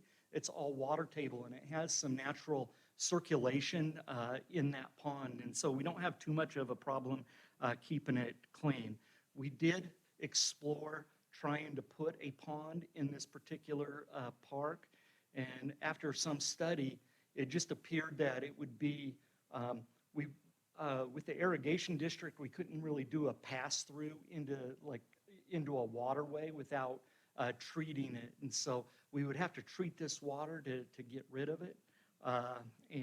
So it just appeared that it would be extremely expensive to have a pond in this particular park. We did recognize the interest in a water feature, and so we do have some misters. We do have one mister that is located in this particular park. We're going to put a couple more misters after seeing the feedback, trying to provide more water in this park. But it certainly won't meet that same water need as Amity. But we also felt like if water is really your thing, we have a nice pond, at the Amity Dog Park. And we thought, well, what can we do to make, if this doesn't have a pond, what can we do to make this one kind of unique? And so right by the misters, there'll be a play area with items that dogs can kind of play on and things like that. It'll be dry, but it'll be kind of neat. We've already explored with some concepts that I don't have ready to share tonight, but I think it'll look really, really cool. Mayor, he answered my question through his, the water thing was, because I read it time after time after time, so yeah, added expense, I figured something like that. Yeah, and Councilman, we even, our first go-around, we had kind of like more of a splash pond type thing, and just some feedback that we got is trying to keep kids out of it. Not that we wouldn't want kids in there, but dogs and kids running together seemed like it would be a safety issue, and so we were kind of challenged with providing the water on this particular site. So, yeah, is there any other questions about the plan? So just to be clear, we're just approving the concept tonight. Yeah. not the dollar amount associated with the, Yeah. what do you anticipate, just ballpark? What Yes, this is gonna so the next step, if you approve this concept plan, the next step will go into design and get construction documents. Right now, we're expecting that the park will be 1.7 to 2 million total. It's a total of 9 acres. But we'll know more, as we get the design and know what road improvements that need to be done. And So this is just north of the Midway Park, the ball fields on Smith. Or wait a minute, it's actually east. It's a half-mile east. It is in the city limits. It's if you take Middleton, Smith and Middleton, it's halfway between Middleton and Midway. On Smith Avenue. Okay, I think I've been on the property before. I just can't recall where it was. Yeah, it's a nice piece of property. It has some interest with terrain, and it won't be extremely flat. So we think that it'll be well liked. Some other interest is there are some trees on the property, some old elms. Some of the neighbors have asked that we try to preserve some of those trees, and so we'll give that our best shot to keep some of those trees that are there. That would be nice. Shade is so important. Yes. Especially for old dogs. Yeah. And they're old dog owners. Yeah, I was gonna say old dog. Okay, are there any further questions? Mayor? Okay, yes. As I read through the comments from the survey, which I really appreciated the feedback, I do have several questions, and then I've been contacted today that others raised the questions, so I thought for on the record, and if they're listening tonight, it would be good. There were some comments about the existing dog park, that there's not adequate drainage, and so the path is constantly muddy, et cetera. Has that been taken care of in this design? Yeah, so Councilwoman Levi, our interest with this particular park will be to, it won't be gravel, it will be asphalt and concrete pathways. A little bit more expense, but we really wanted to cater to, people that are needing to push strollers and give it just another option on that. One of the unique things about the Amity Park, dog park, the water table on that particular park is, you can literally dig just a few feet down and it's a water table. So drainage is something that is somewhat a little bit difficult, but we are trying to, we've recognized that we need to try to take care of some of those muddier areas. They get muddy, of course, during this time of year when there's, a lot of moisture, and then some during irrigation as well. But we do recognize that we can make some improvements to that particular park, so. Perfect. And like I said, I'm just asking you these for people that have asked me. So as I continue, there was concern about the type of the tree, and I appreciate the fact that you're going to make efforts to preserve the old trees that are there. But when you plant trees, are we looking at trees that don't drop those pods and things that were put in the comments? Yeah, so we'll have typical park trees in there. They could be sycamore, maple. So yeah, we'll put in clean trees. The elms are not trees that we typically plant. Those are the ones that are there right now. Those aren't trees that we typically plant. There are some smaller Russian olive trees that we'll remove. Just they're thorny and they can be evasive to some extent. So we haven't done the tree selection yet for the site, but they'll be good, clean trees. Okay, thank So you, I'm and I'll gonna- continue on my, oh, I'm sorry. Let's pause for just a minute because the people online can't hear anything right now.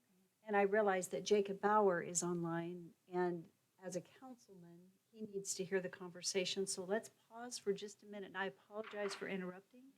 As I've been watching this, I think we need to get our audio back on for Teams. And then I think we're going to have to do a test.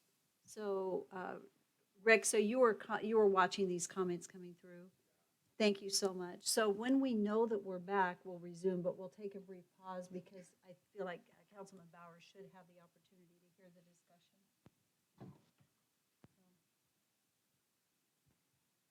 Although we will have to be doing a test, otherwise if it's silent up here, they won't know if they can hear anything or not, right?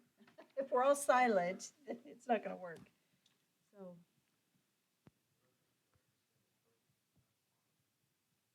They're saying they can't hear anything. That's what I've heard is that, okay, Jacob Bauer said back on. Jamie said it's back on. Okay. So I think what I'd like to do since it's back on is before you ask your next question, I'd like to just provide a really quick recap of your question and your answer. And maybe it's just going back to the trees that we were discussing. Okay, yeah, so there are a few trees on the property, just to reiterate, they're elm trees. We will try to save the elm tree.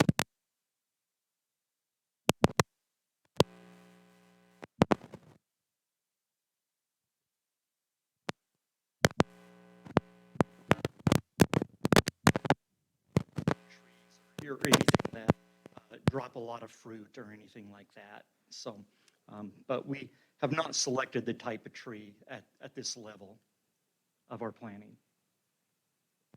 Thank you. Yes, Okay to go? you may, yes. And thank you for restating that.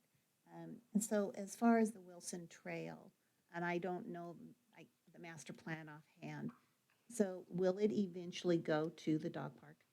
Yeah, we bought this property, I think it was about 5 years ago, and one of the things that we found interesting about this property is, one is it had a good separation from any existing neighborhoods with the canal, but two is that we know that eventually it'll connect with the Wilson Pathway. It'll be a while, it'll be a ways down the road before it is able to connect, but the master plan does go right past that park. So the Wilson will connect to this particular park. Oh, that'll be a really lovely benefit. And then would you mind explaining or just kind of reiterating so people online and listening can understand? There were comments and someone called me today and asked me about this as well. They don't understand. They're of the thought, well, we should be investing in the streets instead of in the parks. And they don't understand how impact fees are designated. And I was wondering if you could just, for the record, give a really brief overview of that. Yes, Mayor and Councilman or Councilwoman Levi, this particular park is built with impact fees. Impact fees are collected on each building permit on residential in the city. And so the whole concept is that we collect enough fees to meet the needs of the growth in our city. And so certainly the Amity Dog Park, we've seen extreme growth in our city, extreme use on this particular park. And so it's a really good project in terms of meeting the requirements of impact fees. The park impact fees can't be used for anything else except building parks themselves. And so it's not a funding mechanism that can be shifted over to any other use. Thank you, and I thought it would just be easier if I asked you to state that in your presentation. So 2 last questions, and thank you for bearing with me. There was another comment regarding the location, the traffic, and there being a blind hill in that area. Can you speak to that, please? Yeah, so I'm not aware of any blind hill, but as we do go through the concept, certainly the turnoff point will have to meet city regulations, but I'm not aware that there is a blind hill that would interfere with the turnoff point. So far, there's been a lot of consideration on the placement of where we had the parking. Strategically, we wanted to have it far away from the houses as possible. And then 2 is the city's long-term planning, because it's in the middle of a mile, Middleton and Midway. There's a connector road in the planning that would go from Smith to Orchard. I think it's Orchard. And so that is where a future road would go. So that's where the turnoff would be. That's where the city has planned for a connector road. And so we've tried to kind of initially plan that that would be where you would turn off to go on that connector road and then turn off into the dog park. Thank you. And my last question, and I really appreciate you bearing with me on this, but I want to represent the people. The ongoing maintenance, and this is my own personal question. I love the fact that we're getting another dog park because I know back in 2012, which was the last time I used the dog park for my dog, for myself, that didn't sound really good, is that it was crowded back then. And I can only imagine what it is now as we've grown, and I know people from other cities enjoy using our dog park. So I understand the need for it and our ongoing update of parks, et cetera. How do we plan for that allowance, or is there an endowment or what that helps to cover the maintenance of that in the future and added personnel that have to take care of it as well? Councilman or Councilwoman Levi, it's a good question. Impact fees pay for the construction, and we know that each house that is built actually also pays property tax. And so as long as Parks gets the portion that they're receiving, the percentage that they're receiving right now, that will grow along with, the tax base will grow along with the park maintenance needs. Thank you, Mayor and Council, for allowing me to ask the questions. Good questions. Thank you, Yes, Councilwoman. Yeah, Levi, thank you. Mayor, if there's no more questions, can I make a motion then? If is there any further discussion? Go for it. Okay, I would make the motion that we approve the master site plan for Dog Park Project 2 as proposed. Second. It's been moved and seconded. Is there any further discussion? Roll call. Bauer, Yes. Levi, Yes. Mucci, Yes. Rodriguez, Yes. Haverfield, Yes. and Brunner. Yes. So as we move to new business item 5.9, which is an action item to authorize the Nampa Parks and Rec Department to purchase and install the described playground from Lucky Dog in the amount of $182,769. I just want to clarify that because it says Lucky Dog and we were just talking about the dog park, this is for Ora Brandt Park. It is not for the dog park, but just glancing at the agenda, you could actually wonder that. It's the name of their company, Correct. and it just happens to be Lucky Dog. That's the name of their playground company, but But it is for Ora Brandt Park. It is not for the dog park. that's And then correct. The next item is also for Ora Brandt, correct? Yes, So, yeah. do we have any questions on these items? Mayor Kling, Yes. do we have to break this into two motions? I don't know that we do. If you could do them both in one motion? I'd make the motion to authorize the requested action as proposed to us, both items. Second. Okay, so action item 5.1, number 1 and 2. It's been moved and seconded. Is there any discussion? Roll call. Bauer, Yes. Levi, Yes. Mucci, Yes. Rodriguez, Yes. Brunner, Yes. Haverfield. Yes. Thank you, Darren. All right, Mayor, thank next you. party, I mean, can we go and play on this stuff? This stuff looks amazing. Oh, yeah. It'll be, summer. I think it'll be really nice, so, yeah. So action item 5.10 is the first reading of a street naming ordinance for East Bolter Lane. Ordinance text, an ordinance of the city of Nampa, Canyon County, Idaho, naming a private street East Bolter Lane. And this would be under suspension of rules. So moved. Under suspension of rules. Is there a second? Yes. Me. Thank you.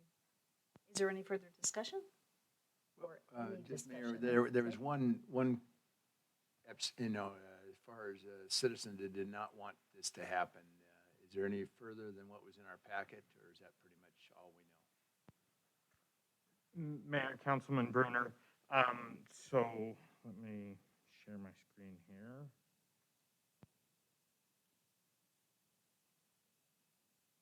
I take it they didn't want because of all all the mailing changes and everything else is what I took out of the. Correct. It's a private driveway currently that has 3 homes on it.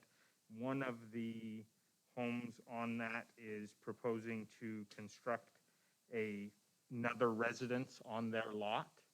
And so one of the other property owners was opposed to having to change their address because their neighbor is putting another house on the lot. This is in the county.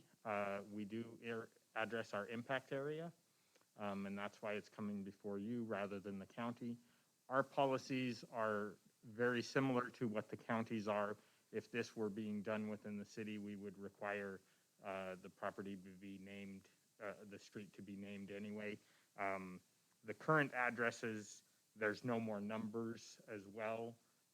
And so if we were to not do this, we would have to do an address with a half or an A or B, which is not something that our policies allow, and not something that emergency services prefers to see either. So Mayor, so you as a staff decided on East Boulder Lane? The requester gave us multiple options for the request. The other property owners were invited to provide options. They did not. We reviewed the submitted names. Their first choice was not available. It was a duplicate of something else. And so this was their second choice, and we selected that. Thought maybe we could make that one property owner happy if we used their last name. But, we tend to not want to use last names in street naming in these types of situations. I've just my own weird self. Okay, so there has been a motion to approve in a second. Is there any further discussion? Roll call. Bauer, Yes. Levi, Yes. Machi, Yes. Bruner, Yes. Rodriguez, Yes. Haverfield. Yes. Item 511 is an action item. This is to approve a state and local agreement for design and construction for the FY22 Stoddard Pathway, and authorize the mayor to sign the agreement and resolution certifying approval of the state and local agreement with the required match in the amount of $36,113. So moved. Second. Been moved and seconded. Is there any further discussion? Roll call. Bauer, Yes. Levi, Yes. Machi, Yes. Rodriguez, Yes. Bruner, Yes. and Haverfield. Yes. Item 512 is an action item to authorize the mayor and the public works director to sign the task order and contract with SPF Water Engineering to provide professional services for the pump maintenance and electrical upgrades project for FY21 in the amount of $54,500. Time and materials not to exceed. So moved. Second. Any discussion? Roll call. Bauer, Yes. Levi, Yes. Machi, Yes. Rodriguez, Yes. Haverfield, Yes. and Bruner. Yes. And item 513 is an action item to authorize the mayor and public works director to sign the task order with Parametrics to provide design and survey services for the Franklin Road widening project in the amount of $278,605. Time and material not to exceed as approved in the FY21 street budget. So moved. Second. Whichever one you choose. Bauer, Yes. That's okay. Haverfield, Yes. Levi, Yes. Rodriguez, Yes. Machi, Yes. and Bruner. Yes. So the next item were our public hearings, which are concluded. We do have one unfinished business item. This is 7.1 on the agenda. This is an action item, and this is to authorize the mayor to sign the agreement with West Valley Humane Society for animal shelter services. Does anyone have any questions on this? Okay, it's time for a motion to approve. It's taken us a while, and legal has reviewed it, and it's a one-year agreement, which is already started, but we feel like it's the right agreement for 1 year. So moved. Thank you. Second. Any discussion? Roll call. Bauer, Yes. Levi, Yes. Bruner, Yes. Rodriguez, Yes. Haverfield, Yes. and Mucci. Yes. Section 8 are the pending ordinances that are just there, just really for documentation purposes. They're postponed due to lack of supporting documentation.